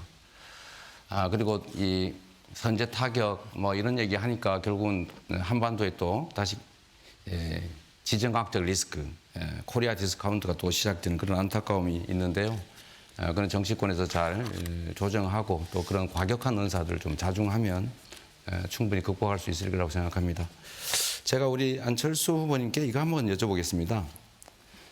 사드는 사실은 우리가 이미 한국형 사드라고 해서 LSM이 개발이 되고 있어요. 2, 3년 내에. LSM2입니다. 네, 2까지. LSM은 아닙니다. 네, 1도 있고 2도 있고. 어쨌든 그 두 가지가 이미 1은 실전 배치가 2, 3년이면 된다는 거고 LSM2도 이미 연구하고 있는 중이기 때문에 굳이 이 고고도 방어 체계를 갖출하기 위해서 사드 사올 필요가 없다는 것이고요. 그래서 군사 안보적 효과가 매우 적다. 두 번째는 국내 방위 산업에 심각한 피해를 끼친다. 이런 지적인데 이 점에 대해서 우리 안 후보님 의견이 있으신 것 같습니다. 저는 우선순위가 필요하다고 봅니다. 지금 현재 우리나라 국방비 예산이 55조입니다. 그러니까 모든 걸 다 할 수는 없습니다. 그런데 그중에서 필요한 것이 수도권 방어죠. 근데 수도권 방어는 대부분이 이렇게 고고도 미사일로 날아오는 것이 아니라 방사정포라든지 또는 짧은 거리에 미사일로 이렇게 오고 있습니다. 그래서 거기에 대한 방어들은 한국형 아이언돔을 지금 만들고 있습니다. 그걸로 해서 방사정포들을 막고, 그다음에 또 단거리 미사일에 대해서는 우리가 지금 개발을 하고 있는 뭐 패트리엇이라든지 또는 천궁2, 천궁3 이런 것들로 다 막는 것들이 다 가능합니다. 그리고 뭐 제가 아까 뭐 윤 후보께 물어봤습니다만 지금 시간이 시간은 있으시는데요. 다시 한 번 더 여쭙겠습니다. 지금 주한미군 대한해협으로 만약에 뺀다고 했을 때 그러면 어떤 대처 방안이 있겠습니까? 지금 답변하시겠습니까? 아니면 심상정 후보 얘기 먼저 듣고 갈까요? 저는 아직 신청 안 했어요. 신청 안 하셨고요. 그럼 제가 말씀드리겠습니다. 제가 좀 여쭤보고 싶은 게, 시작할까요? 예. 네. 지금 우리 우크라이나 사태가 지금 원자재 에너지 가격이 폭등하고 금융 불안이 또 일어날 수 있고 국내 안보 위협이 지금 벌어지고 있는데, 지금 우리 이재명 후보께서 이거 우크라이나 침공이 딱 터지니까 지구 반대편 먼 나라 일이고 우리하고는 무관한 일인데 이런 말씀을 처음에 하셨어요. 지금은 다른 얘기를 하시지만 대통령직에 도전하는 사람으로서 전혀 이런 안보에 대한 준비가 전혀 안 돼 있는 거 아닙니까? 한번 말씀 좀 한번 해보세요. 네, 윤석열 후보 시간 다 사용하셨습니다. 제가 네, 이재명 말씀하신 18초 남았습니다. 예. 윤 후보님은 정말로 거짓말을 아주 자주 하시는 것 같습니다. 제가 드린 말씀은 먼 나라 일인데 우리나라의 주가가 떨어질 만큼 영향이 있다 이렇게 말했습니다. 그 일부 떼어가지고 그렇게 왜곡하지 마시고요. 6개월 초보 정치인이 어떤 결과를 빚는지를 보여줍니다. 네, 이재명 후보도 시간을 다 사용하셨습니다. 이제 심상정 후보와 안철수 후보만 시간이 남아 있는데 어느 분이 먼저 쓰시겠습니까? 예. 안철수 후보. 예. 뭐 끝까지 지금 윤 후보께서 말씀을 안 하셔서 제가 그러는데요. 주한미군을 만약에 대만 해협으로 뺀다고 할 때 우리는 세 가지 원칙이 저는 꼭 필요하다고 봅니다. 우선 첫 번째로는 그건 있어서는 안 되는 일입니다. 주한미군은 그대로 우리나라에 주둔하고 있어야만 됩니다. 그다음 또 두 번째로는 평화 수호의 원칙이죠. 한반도 및 한반도 주위의 평화를 유지하는 것들은 어떤 것들보다도 중요하다. 그다음 또 세 번째로는 만약의 사태에 대비해서 미리 사전 협의해서 네, 안철수 후보도 시간을 다 쓰셨습니다. 이제 심상정 후보만 시간이 남아 있습니다. 네, 우리 장병들 코로나 때문에 휴가도 못 나와서 참 힘들어합니다. 제가 병사 월급 인상 제일 먼저 이야기했는데 우리 후보님들 다 같이 해주셨듯이 장병들 코로나 대책도 같이 했으면 좋겠습니다. 먼저 저는 국가 안보에 꼭 필요한 경계 근무나 훈련을 제외하고는 휴대폰 사용을 전면 자유화해줘야 된다고 생각합니다. 그리고 병영 숙소를 칸막이형 침대형으로 교체를 해서 최소한의 사생활과 또 휴식권을 보장해줘야 된다고 생각하고요. 부실급식 추방하고 장병들과 간부들의 차별도 선진국처럼 해소해야 된다고 생각합니다. 그리고 이런 인권과 병영 민주화가 네. 네 후보 모두 주어진 발언 시간을 전부 사용하셨습니다. 여러분께서는 지금 중앙선거방송 토론위원회가 주관하는 제20대 대통령 선거 후보자 토론회를 시청하고 계십니다. 이번에는 정치 분야에 대한 각 후보들의 공약과 정책 등을 구체적으로 검증하기 위해서 주도권 토론 방식으로 진행해 보겠습니다. 네 분께 모두 각각 9분씩 주도권 시간을 드리는데 두 가지 규칙을 꼭 지켜주셔야 합니다. 주도권을 가진 후보는 반드시 2명 이상에게 질문하셔야 되고요. 그리고 상대 후보자의 답변 시간은 최소 30초를 보장해 주셔야 합니다. 30초가 지난 후에는 주도권을 가진 분께서 상대 후보자의 발언을 제지할 수 있습니다. 규칙대로 진행되지 않거나 주제에서 많이 벗어날 경우엔 사회자가 개입할 수 있다는 점도 알려드립니다. 또한 규칙을 어긴 경우에 위반 사실을 국민들이 전부 알 수 있도록 여기서 고지해 드릴 예정이니까요. 후보들께서 꼭 규칙을 지켜주시기 바랍니다. 그럼 정치 분야 주도권 토론 시작하겠습니다. 주도권 토론은 윤석열 후보가 시작하시겠습니다. 우리 이재명 후보께서 석사학위 논문으로 지방정치 부정부패 극복 방안에 관한 연구를 이제 쓰셨습니다. 또 지난 토론회 때는 이게 판례를 들고 나오셔가지고 그분이 대장동의 그 김만배가 지칭하는 그분이 자신이 아니라 어떤 실명을 거론하면서 현직 대법관을 얘기를 하셨는데 나중에 알고 보니까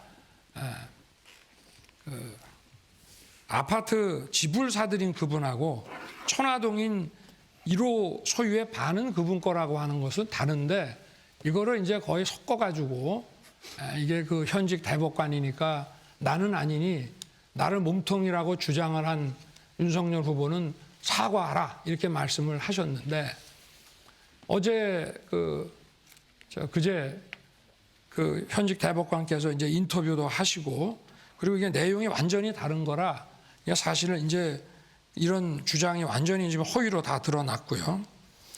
그리고 또 제가 그날도 그 녹취록, 그 판넬에 적혀 있는 녹취록 뒤에 보면은 이재명 게이트라는 말을 김만배가 한다고 하니까 그거 뭐 사실하고 다르다.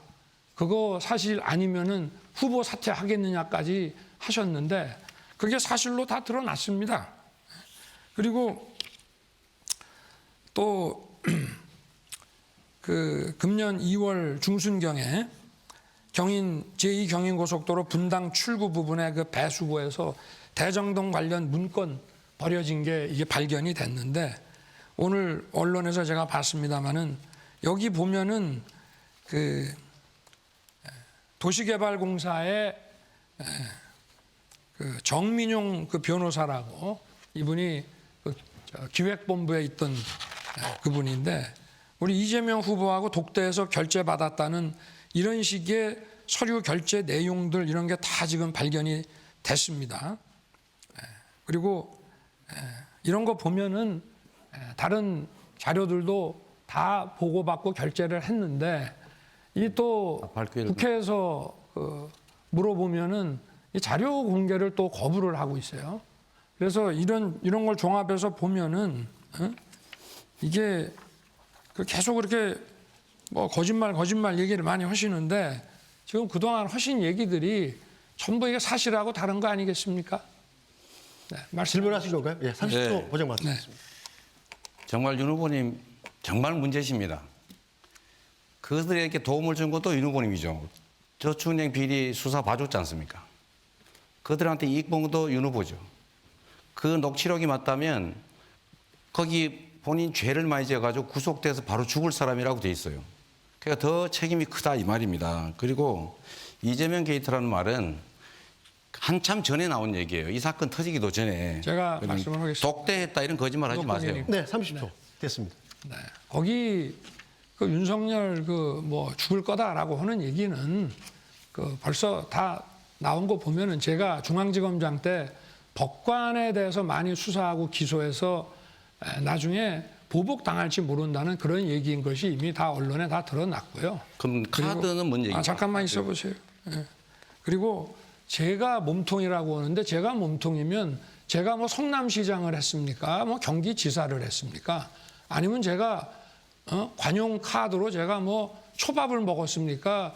어디 엉뚱한 데다가 마치 이완용이 안중근에게 그 나라 팔아먹은 사람이라고 하는 얘기랑 똑같은 거지. 제가 대구 고검으로 좌천 가서 앉아 있는데 어떻게 몸통이 된다는 얘기입니까? 좀 상식적으로 말이 되는 말씀을 하셔야죠. 자, 그러면은 그 부산저축은행 일반 대출인데 다른 건 기소하면서 그 외에 이 대장동 대출만 봐줬습니까?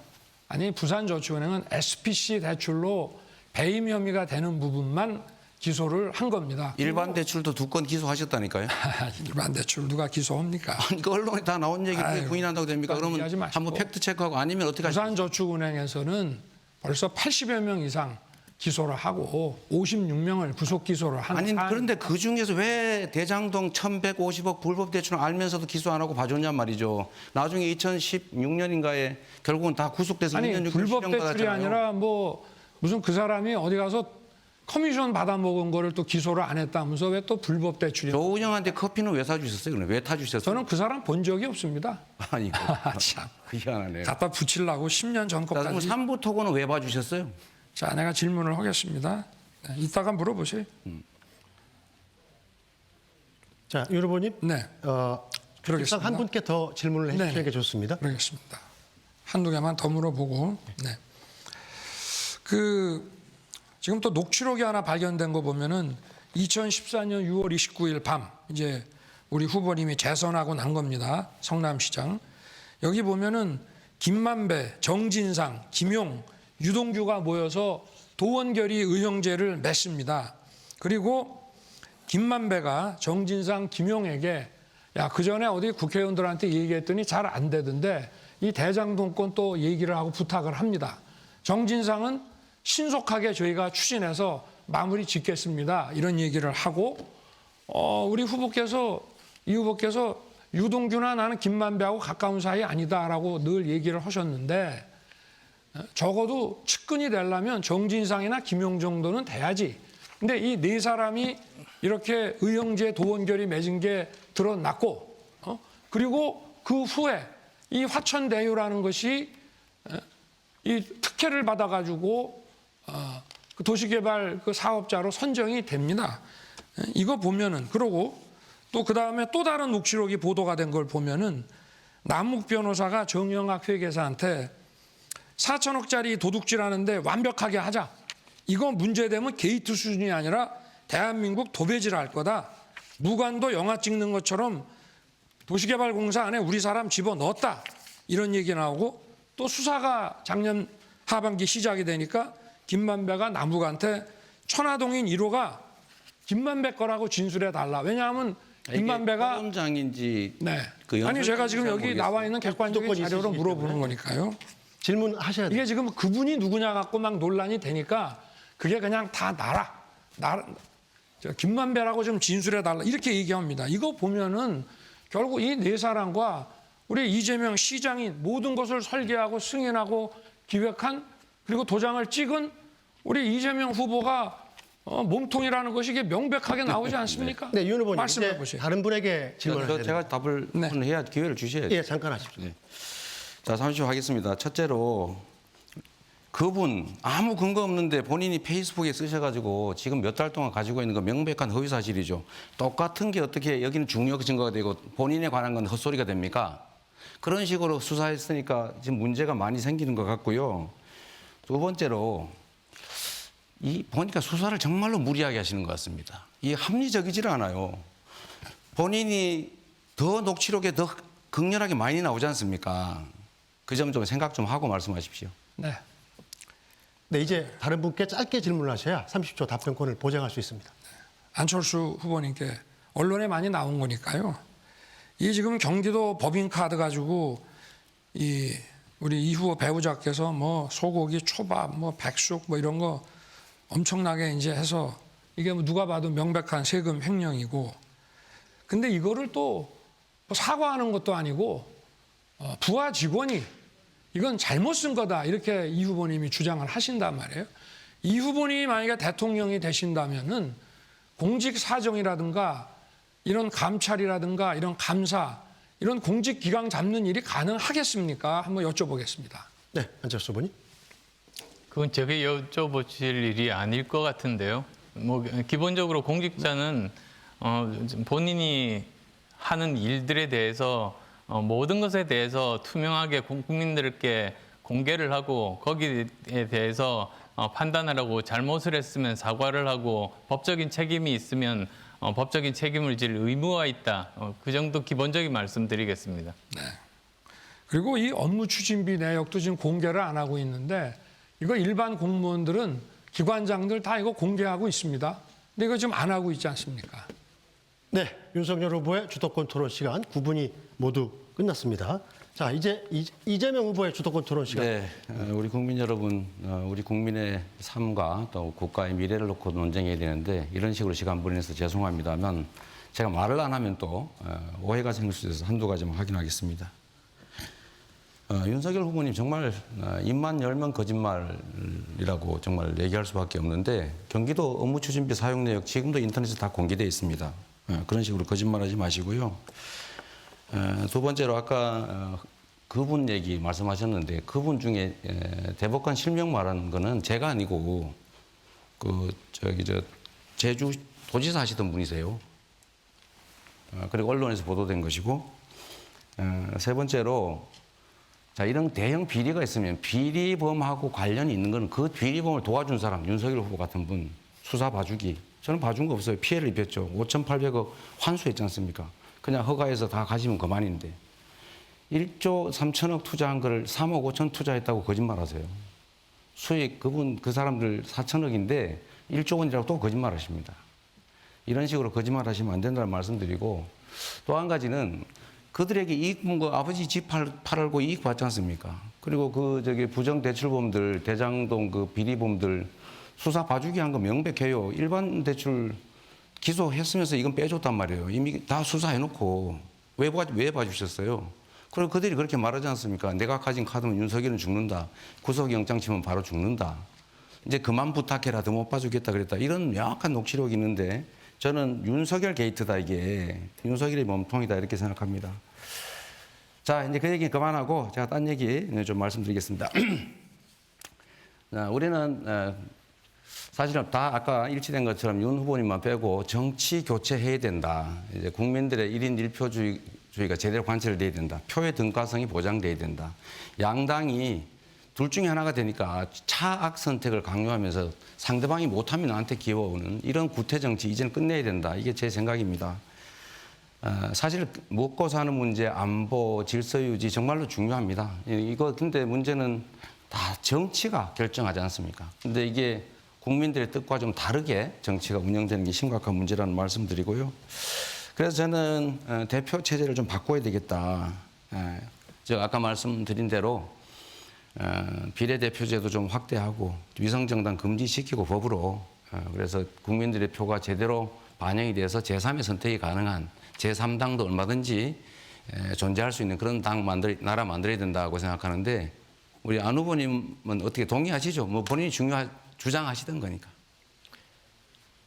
제가 그 당 내부의 사정을 그래도 다른 분에 비해서 비교적 잘 아는 편이긴 합니다만 과연 의총을 통과할 것인가 저는 그게 키라고 봅니다. 만약에 진정성이 있다면 지금 얼마 남지 않았습니다만 뭐 의총에 언제든지 이렇게 모아서 통과시킬 수 있는 것 아니겠습니까? 네. 제가 당론으로 확정해서 의총에서 결정될 수 있도록 제가 보여드리도록 하겠습니다. 그래야 정말 믿으실 것 같고요. 신 후보님도 어차피 신 후보님은 이미 제안하신 거니까 당연히 동의하실 거라고 봅니다. 윤 후보님은 좀 어려우시겠죠? 지금 질문한 거를 제가 막 못 들었습니다. 안철수 후보님한테. 네? 제가 질문한 거예요. 네네. 못 들으셨군요. 네. 제가 드린 말씀 요약하면 1인 1표가 가능하도록 비례대표 제도도 좀 개선하고 네. 그건 제가 아까 이미 금지하고 말씀을 드린 것처럼 지금 일당으로서의 워낙 다수당 횡포를 많이 부렸기 때문에 좀 진정성이 떨어지고 그러니까 이런 걸 하려고 그러면은 선거 운동을 시작할 때부터 좀 주장을 하면 모르는데 마지막 열을 남겨놓고 이 정권 교체 여론을 좀 물타게 하기 위해서 정치개혁 얘기를 꺼내는 거는 시기적으로도 저는 적절하지 않다. 그래서 진정성이 의심되기 때문에 거기에 대해서 뭐 제가 따로 답변 드릴 게 없습니다. 알겠습니다. 네. 의견이 없다. 사실은 반대하시는 것으로 저는 생각할 수밖에 없네요. 또 한 가지는 결선 투표제 문제인데 아까 이미 말씀하셨습니다만 단일화 이런 걸로 정말 정치적 억압하지 말고 국민에게 선택을 맡긴 다음에 50% 못 넘으면 결선 투표하자. 저는 이게 제 개인적으로는 개헌하지 않고 입법으로 가능하다고 저는 생각합니다. 그래서 저는 이렇게 하는 것이 정치 발전에 정말 도움이 되고 다당제가 가능하게 되는 길이다라고 생각하는데 역시 우리 심 후보님이나 안 후보님은 이견이 없을 것 같고요. 아까 말씀하셔서 윤 후보님은 어떻습니까? 그래서 저는 좀 할 수 있냐 말고 의견 물어보시니까 제가 답을 하죠. 네, 30초. 지금 민주당에서도 이 대선 후보 뽑는데 결선 투표를 하게 돼 있는데 이 결선 투표라고 하는 것은 처음 후보들이 얻은 표를 다 산정을 해가지고 결선 투표 여부를 결정하는 건데 민주당 그렇게 안 했지 않습니까? 그러니까 제도를 만들어 놓으면 뭐하냐 이겁니다. 이렇게 파행 운영을 하는데 그래서 저는 진정성이 없다는 말씀을 드리는 겁니다. 네. 역시 저는 뭐 반대한다 이렇게 알아들을 수밖에 없네요. 좋습니다. 마지막으로 정치개혁 관련해서 이거 하나 여쭤보겠습니다. 일단은 저는 아까 말씀드렸습니다만 선거 과정을 어떻게 치르든 간에 결론이 난 다음에도 저는 각 정치 세력들이 연합을 해서 각 특장점이 있는 부분들의 정부 운영을 맡고 그 결과에 대해서 국민들에게 평가받는 그런 방식으로 가는 국민내각, 통합내각 이런 거 필요하다고 보는데 아까 두 분은 다 이미 뭐 말씀하신 것 같아요. 그래서 이것도 윤 후보님한테 뭐 여쭤보고 싶은데 어떻습니까? 아니 말씀을 한번 해보시죠. 아니 어떠냐고요? 쭉 말씀을 하시다가 갑자기 저한테 물어보니까 한번 뭐를 질문 정확하게 다시 한번 요점을 말씀을 해주셔야 제가. 네. 시간이 좀 아깝긴 하네요. 네. 연합정부 국민내각에 대해서 동의하시느냐? 저는 뭐 그거는 얼마든지 정치 상황에 따라서 저는 협치를 해야 된다고 생각합니다. 예를 들어서 의석수를 많이 갖고 있는 그런 다수당이라 하더라도 그거는 소수당과 늘 협치하고 의견을 존중해 주는 게 그게 공화주의고 민주주의라고 저는 생각을 하기 때문에 너무나 당연한 얘기라고 생각합니다. 좋습니다. 저기 이제 윤 후보님에게만 한번 여쭤보겠습니다. 몇 가지 물어볼 텐데 이제 안보의 개념이 확장되고 있지 않습니까? 이 안보 개념 중에서 경제 안보 본인 매우 중요하게 생각하시던데 경제 안보를 구체적으로 어떻게 하실 건지 한번 말씀해 주시죠. 경제 안보를 어떻게 하냐고요? 아니 어떻게 할 건지 구체적으로. 아니 경제와 안보라는 것이 지금은 떨어질 수가 없고 그 어떤 예를 들어서 뭐 요소수라든가 또는 반도체의 아주 필수적인 이런 희귀 광물이라든가 이런 것들을 구하지 못했을 때 산업에만 영향을 주는 것이 아니라 우리 안보에도 지장을 줄 수가 있는 거기 때문에 이 경제와 안보라는 건 뗄 수가 없는 문제고 그래서 이 경제 문제를 또 안보적 차원에서도 봐야 된다.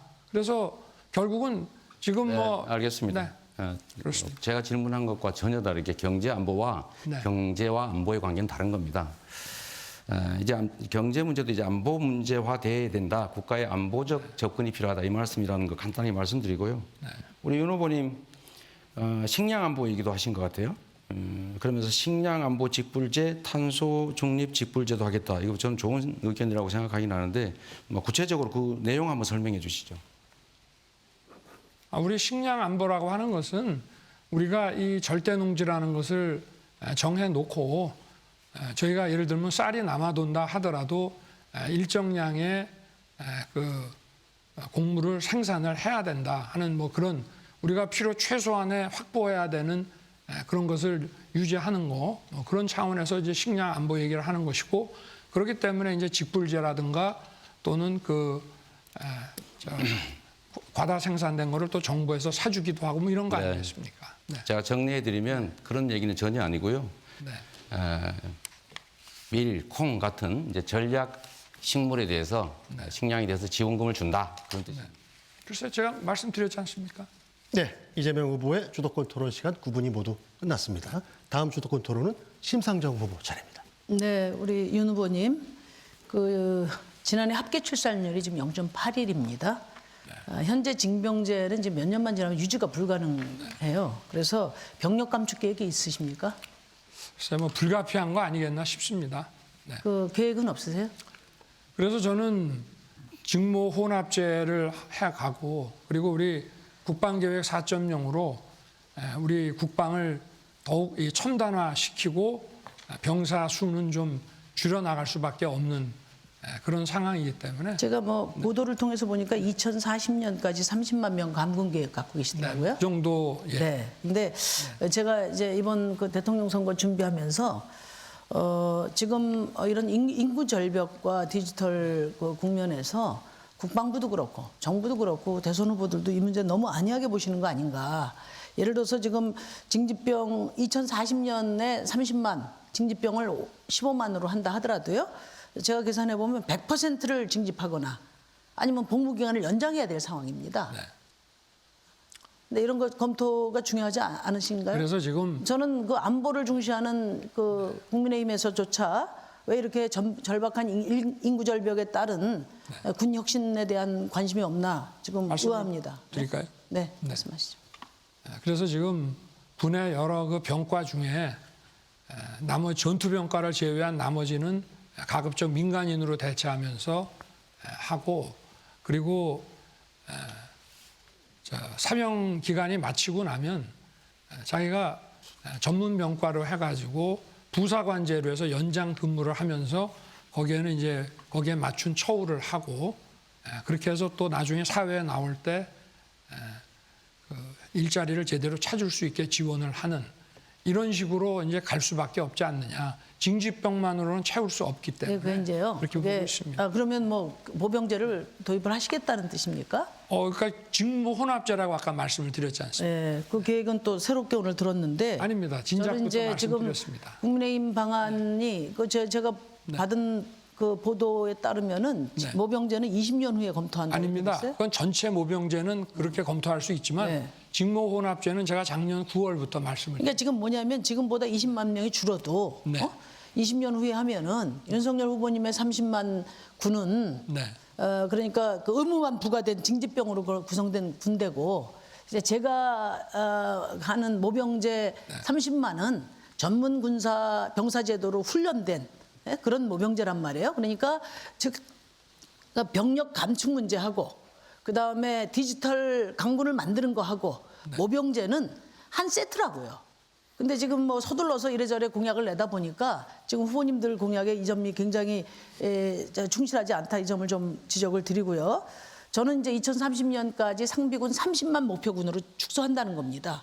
그리고 전문 병사에게 초봉 300만 원을 주고 그리고 복무 중 이제 진학과 전역 후 취업 이것까지를 다 감당하면서 말하자면 군도 디지털 강군으로 만들고 청년들에게도 기회창을 주는 군대로 바꾸겠다 그런 생각입니다. 저희가 한 몇 년 동안 연구해서 만든 거니까 다른 후보님들 제가 말씀드리는 모병제 좀 관심을 가져주셨으면 좋겠어요. 아니요, 저도 그리고 이제 30년에 아니 제가 속시간 더 안 드리겠습니다. 예. 오해를 하신 것 같아요. 우리 이재명 후보님 네. 지난번 토론에서 다큐멘터리 위기의 민주주의 브라질의 위기의 민주주의 말씀하셨어요. 제가 그걸 들으면서 저도 그걸 봤는데 정말 노무현 대통령님 탄핵이 생각났어요. 당시 상황과 굉장히 유사합니다. 그런데 지금 민주당이 그 위기의 민주주의를 호소할 상황은 저는 아니라고 생각해요. 국민들이 압도적 권력 몰아줬지 않습니까? 대통령 만들어주고 지방 권력 주고 180석 국회 주고 그랬는데 그동안 뭐 했냐 이거예요? 그래서 내로남불 정치하고 무능하고 또 오만한 데 대한 지금 심판의 분위기가 형성돼 있는 건데 거기에다가 위기의 민주주의를 호소하는 건 저는 아니라고 보고 저는 탄핵에 앞장섰던 사람입니다. 수구 세력은 퇴출돼야 된다 이렇게 시종일관 입장을 갖고 있는데 그 탄핵 세력을 누가 부활시켰냔 말이에요. 솔직한 말로 여기 우리 윤 후보님 계신데 슬로건이 국민이 키운 윤석열이신데 제가 보기에는 민주당이 키운 윤석열이 아닌가 어떻게 생각하세요? 네, 우리 그 심 후보님 지적이 정말 가슴 아픕니다.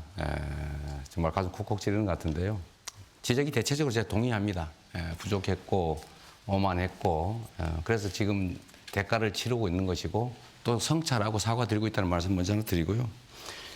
심 후보님 그래서 제가 드리는 말씀입니다. 가능하면 저는 그 위성정당은 정말 그때 저도 반대했잖아요. 대놓고 반대하다 사실 당내에서도 입장이 난처했는데 그때 저는 개인적으로 정말 가슴 아팠어요. 오랜만에 만든 정치 개혁 성과를 이런 식으로 만든 그거는 이제 당에 아까도 대해서 이제 말씀을 미안하고요. 주셔서 제가 잘 앞으로는 좀 네. 그러지 않는 길로 가자. 네. 저는 이제 20년 동안 이제 정치를 바꾸려고 정말 온갖 노력하고 좌절하고 그래왔던 사람입니다. 그렇죠. 그래서 아마 우리 이재명 후보님보다 이게 얼마나 어려운 일인지를 더 잘 알고 이제 말씀을 드리는 거예요. 그렇겠죠. 그 점을 잘 고려하시고요. 근데 이제 제가 아까 이어서 말씀드리면 집권여당 대표가 그런 말씀, 이재명 후보가 당선돼도 정권 교체다. 이재명 후보도 탄압받았다. 제가 그때 굉장히 좀 많이 놀랐거든요. 그러니까 집권당이 권력을 줘서 실패를 했으면 정말 책임지고 심판받을 각오로 성찰하는 각오로 이렇게 임해야 되는데 이건 뭐 우리도 정권 교체다 이렇게 이야기하면 그건 국민들을 굉장히 무시하는 거다 그런 말씀 드리고요. 제가 이제 우리 정치에서 가장 크게 문제를 생각하는 게 뭐냐, 지금 87년 이후에 선관위에 등록된 정당만 120개입니다. 한 정당 평균 수명이 2.5년이에요. 지금 원내 정당들 중에서 가장 오래된 정당이 정의당입니다. 그러니까 권력 주면은 잘못해가지고 국민들의 불신 받으면 이제 색깔 바꾸고 통합하고 그런 거예요. 영업 정지 받은 그런 그 가게가 이름 바꿔서 다시 영업 재개하는 거 똑같아요. 비대위원장, 선대위원장 양당이 다 공이 같이 쓰고 그다음에 대표도 왔다 갔다 하고 뭐 이 자리에도 솔직히 저 빼고 다 메이드 민주당 아닙니까? 저는 이런 이제 양당 체제는 한계에 왔다고 생각해요. 이제는 한계에 왔다 양당 체제는. 지금 투표자 절반의 사표로 연명되고 있는 당이다. 그렇게 생각합니다. 그래서 이제 고치자. 소수당도 성장할 수 있고 집권할 수 있는 게 민주주의고 그리고 수많은 비주류 시민들의 목소리가 반영되는 게 민주주의거든요. 그래서 저는 결론이 뭐냐, 양당 체제, 양당이 정권 잡아서 정치 교체가 가능한가에 대해서 굉장히 회의적입니다. 그래서 국민들께서 결단해 주십사 하는 그런 말씀을 드리고요. 제가 뭐 아까 말씀을 우리 의지를 많이 말씀해 주셨기 때문에 다시 묻지는 않겠습니다. 그리고 우리 윤 후보님, 이제 박근혜 씨가 얼마 전에 이제 나오셨어요. 그래서 한마디로 말하면 부당한 정치 탄압 받았다 이렇게 이야기를 했거든요. 그러니까 결론적으로 박근혜 씨는 국정농단 중범죄자입니까? 아니면 부당한 정치 탄압입니까? 어떻습니까? 저는 검사로서 제가 맡은 일을 한 것이고 거기에 대한 평가를 다른 분들이 어떻게 하신다고 해도 검사는 공소장으로 말하지 그 이외에 지금 대통령 후보께 여쭙는 적절하지 거예요? 않다고 생각합니다. 우리 후보님께 제가 처리했던 일이기 때문에 지금 제가 아무리 정치에 발을 디뎠다고 해도 제가 처리한 그 사건과 관련해서 이러고 저러고 하는 정치적 평가하는 거는 저는 그러니까 박근혜 씨는 헌재로부터 국민의 신임을 배반한 중대한 법 위반으로 판정됐고 또 직접 수사하셨잖아요. 20년 실형을 받았는데 법적으로 판결난 것을 그렇게 말씀을 못하고 쩔쩔매시면 저는 앞으로 쩔쩔매는 게 아니고요. 저는 국민들 인간적으로는 눈치를 봐야지 박근혜 씨 눈치 봐서 되겠어요? 어떤 기소 대상자라 하더라도 이렇게 중형을 받고 고생을 많이 하시게 제가 되면 묻질 않았으니까 시간이 좀 없어서 질문은 아닙니다. 우리 이재명 후보님께 단도직입적으로 묻겠습니다. 이명박 전 대통령 사면하실 겁니까? 안 하실 겁니까? 저는 안 하는 게 맞다고 생각합니다. 네, 심상정 후보의 주도권 토론 시간이 모두 끝났습니다. 자, 이제 주도권 토론은 안철수 후보만 남아 있습니다. 안철수 후보 시작해 주시죠. 이재명 후보께 묻겠습니다. 공수처 자기 역할, 기능 잘하고 있다고 생각하십니까? 공수처는 정말 우리 국민들의 꿈 또 기대를 가지고 만들어졌는데 지금은 매우 부족하다는 생각을 첫 번째로 하고 있습니다. 그렇긴 하지만 지금 검찰을 수사할 조직이 사실 없습니다. 그런 측면에서는 부족하더라도 앞으로 역량도 좀 키워가고 그렇게 해서 좀 제 기능을 하게 하는 것이 일이지 지금 상태로 우리 윤 후보님 말씀하시는 것처럼 거기에 어떤 메스를 대는 것은 적절치 않다고 생각됩니다. 지금 저 보면 최근에 이제 뭐 정치인, 언론인들에 대한 통신 사찰, 그리고 정말 실망스러운 수사 능력, 뭐 이 정도 가지고는 제대로 기능을 할 수가 저는 없다고 판단이 됩니다. 그래서 사실 저는 모든 부분에 대해서 지금 현재 공수처의 그런 실력은 뭐 빵점이다. 저는 그렇게 생각을 합니다. 그래서 저는 개인적으로 공수처는 폐지하는 것이 맞다. 이런 의견을 가지고 있는데 이 후보께서는 이 문제에 대해서 어떻게 생각하십니까? 말씀 미리 드린 것처럼 죄송합니다. 윤 후보께 네. 물었습니다. 네. 이 후보께는 이미 말씀을 드렸으니까요. 맞습니다. 네. 저는 검찰총장 인사청문회 때부터 공수처가 우리나라의 공직 사정 역량을 강화시키는 취지라면 난 찬성한다 이렇게 얘기를 했는데요. 저도 우리 안 후보님과 마찬가지로 하는 거 보니까 참 일단 실력이 없고 그리고 실력이 없다 보니까 뭐 어떻게 해야 되는지도 모르는 것 같고 그래서 이런 통신 사찰이니 이런 것들을 하면 안 되는 건지 어떤 건지조차도 모르고 이런 것이 아니냐. 그래서 저도 좀 고칠 만큼 한번 고쳐보고 그래도 안 되면은 뭐 폐지 수순으로 갈 수밖에 없지 않느냐 이런 생각을 하고 있습니다. 지금 윤 후보 말씀대로 어떻게 보면 이것도 하나의 일종의 권력의 사유화라고 저는 생각을 하고 있는데 지금 만약에 이런 권한에 대한 어떤 축소라든지 또는 폐지는 지금 현재 거대 야당의 그 승인을 받아야 되는 것 아니겠습니까? 혹시 그러면 이 공수처를 없앤다고 했을 때 그것에 대한 보관이 있으신지요? 아니 저는 그래서 일단 공수처가 이 정치 권력하고 너무 유착됐기 때문에 이렇게 탈선을 한 거라서 제가 정부를 맡게 되면 선을 분명하게 긋을 것이고 그리고 공수처든 검찰이든 경찰이든 3자 상호 간에 서로의 수사 과정에서의 불법과 권력 남용에 대해서 서로 수사하고 견제할 수 있게끔 그렇게 하는 것이 먼저 우선이라고 생각하고요. 그리고 제가 볼 때는 지금 저 30초 정도 지났습니다만 지금 그러면 지금 현재 현행 법안들이 이렇게 마련이 돼 있는데 그 안에서 어떤 그 뭐 운용할 수 있는 묘가 있다고 생각하시는 겁니까?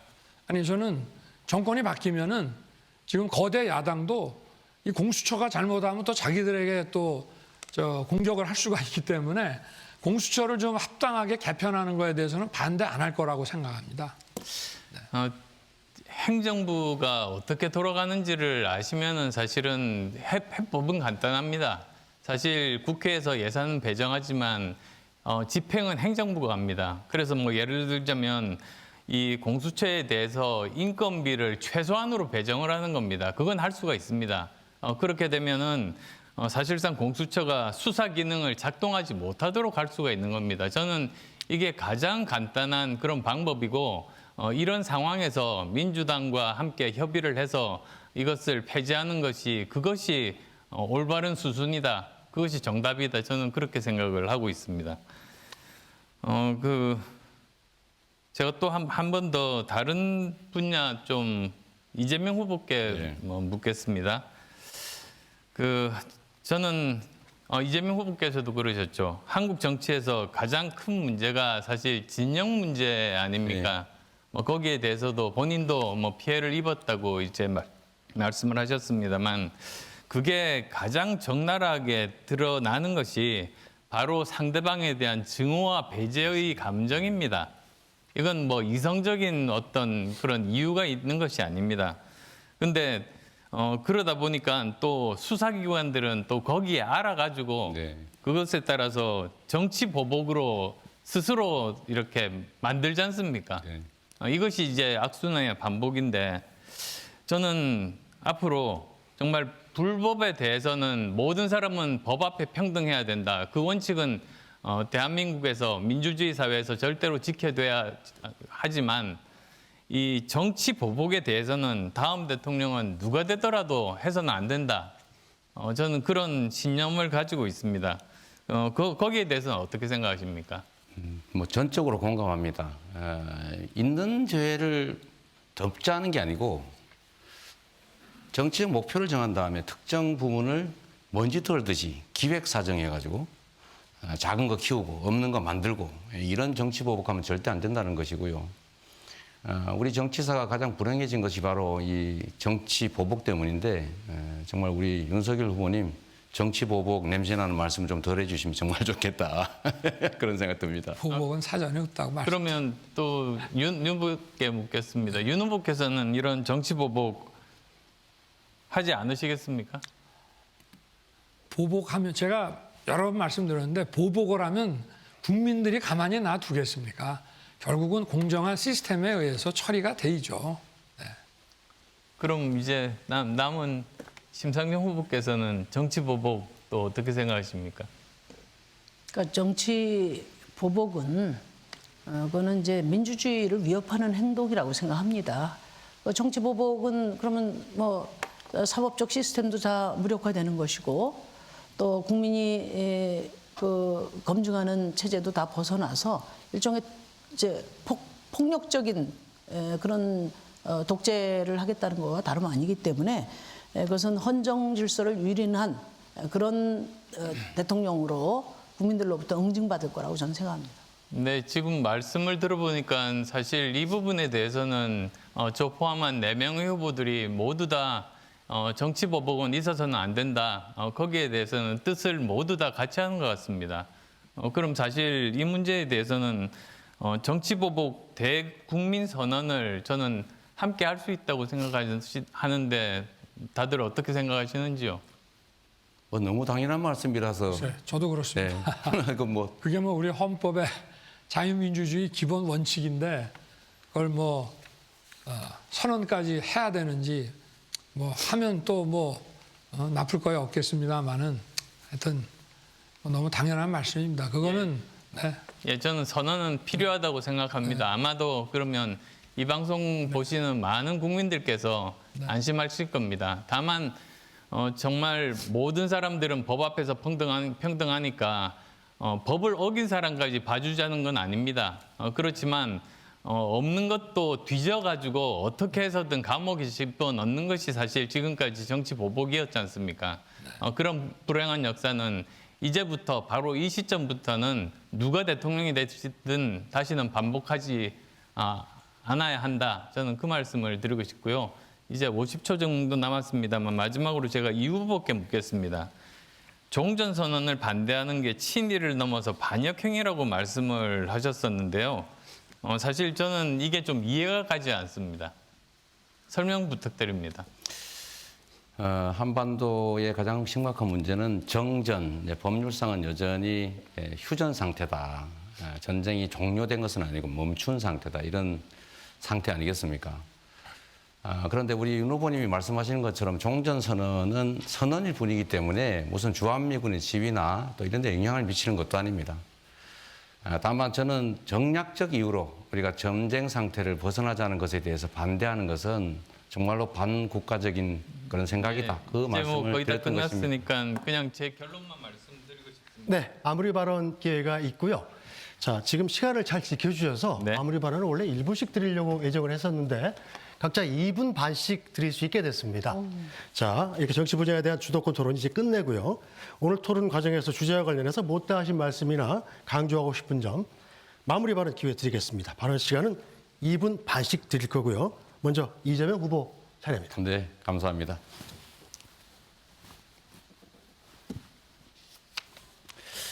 국민 여러분, 정말로 고맙습니다. 정치, 지금 많은 분들이 말씀하셨지만 실제로 정치가 정치인들을 위한 정치가 되었습니다. 국민들에게 차악 선택을 강요해서 결국 정치가 선의의 경쟁이 아니라 정말 상대방 발목 잡아서 실패를 유도하는 그런 정치를 지금까지 해왔다. 참으로 안타까운 현실입니다. 이번 기회에 반드시 고쳐야 합니다. 저 이재명의 평생의 신념이기도 합니다. 제가 민주당에 속해 있지만 이 거대 양당의 독점 체제, 소위 적대적 공생관계 이제는 깨고 소수 정당들도 국민이 지지하는 만큼 의석 가지고 정치 활동할 수 있게 해줘야 되고 또 그만큼 국정에 참여할 기회를 반드시 줘야 된다. 그 말씀 드리고 제가 할 수 있는 범위 내에서 최선을 다하고 우리 심상정 후보께서 말씀하시는 의총이라도 해라. 내일 모레라도 하도록 하겠습니다. 실현 가능한 일이라는 점 말씀드리고 반드시 하겠다는 말씀을 다시 한번 드립니다. 국가 안보는 정말로 중요한 절대 정쟁의 대상이 돼서는 안 되는 것입니다. 안보, 질서, 민생, 경제 이게 정치, 즉 국가가 할 일인데 이 정치가 엉망이다 보니까 이 안보도 정쟁에 이용되고 또 공정한 질서도 제대로 유지되지 못하고 검찰 권력이 남용돼서 어떤 사람들이 극단적 선택을 하는 그런 상황들까지 오는 거죠. 이런 걸 반드시 고쳐야 된다 이 말씀을 드리면서 우리가 안보를 정쟁에 이용하기 위해서 이 군사적 긴장을 고조시키거나 국가 간 대립 대결을 심화시키는 거 절대로 하면 안 됩니다. 우크라이나 사태에서 보는 것처럼 결국 젊은이들이 죽습니다. 경제 엉망됩니다.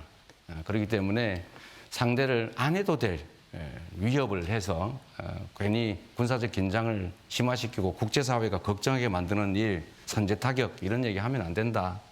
또 굳이 필요하지도 않은 국내 방위 산업을 망쳐가면서까지 사드 도입하겠다고 해서 경제에 악영향 미치는 거 절대로 하면 안 된다는 말씀드립니다. 싸워서 이기는 것이 좋긴 한데 그건 하책입니다. 싸우지 않고 이길 수 있어야 하고 그것보다 더 좋은 것은 싸우지 않아도 되는 평화를 만드는 것입니다. 평화가 경제고 평화가 밥입니다, 여러분. 네, 심상정 후보.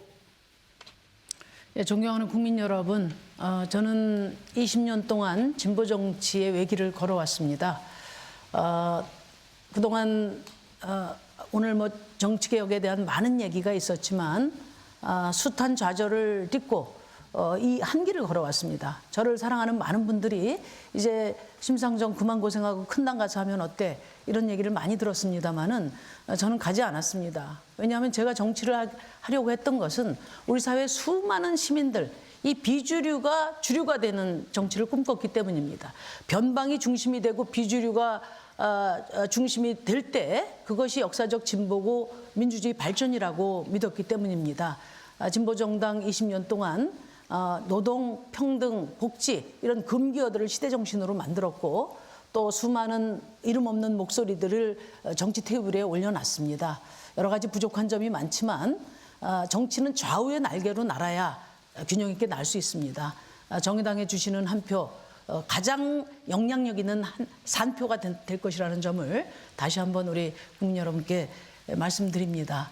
그리고 오늘 그 1부는 공군 성폭력 피해자 고 이해람 중사의 아버님 이주환님의 호소를 전하겠습니다.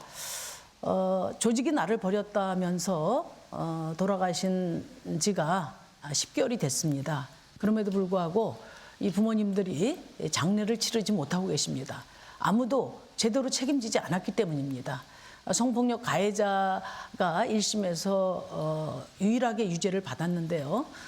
이 사건이 신고되고 고 이해람 중사를 고립시키고 2차 가해를 해서 죽음으로 내몰았던 군 조직에 그 누구도 사법적 책임을 지지 않았습니다.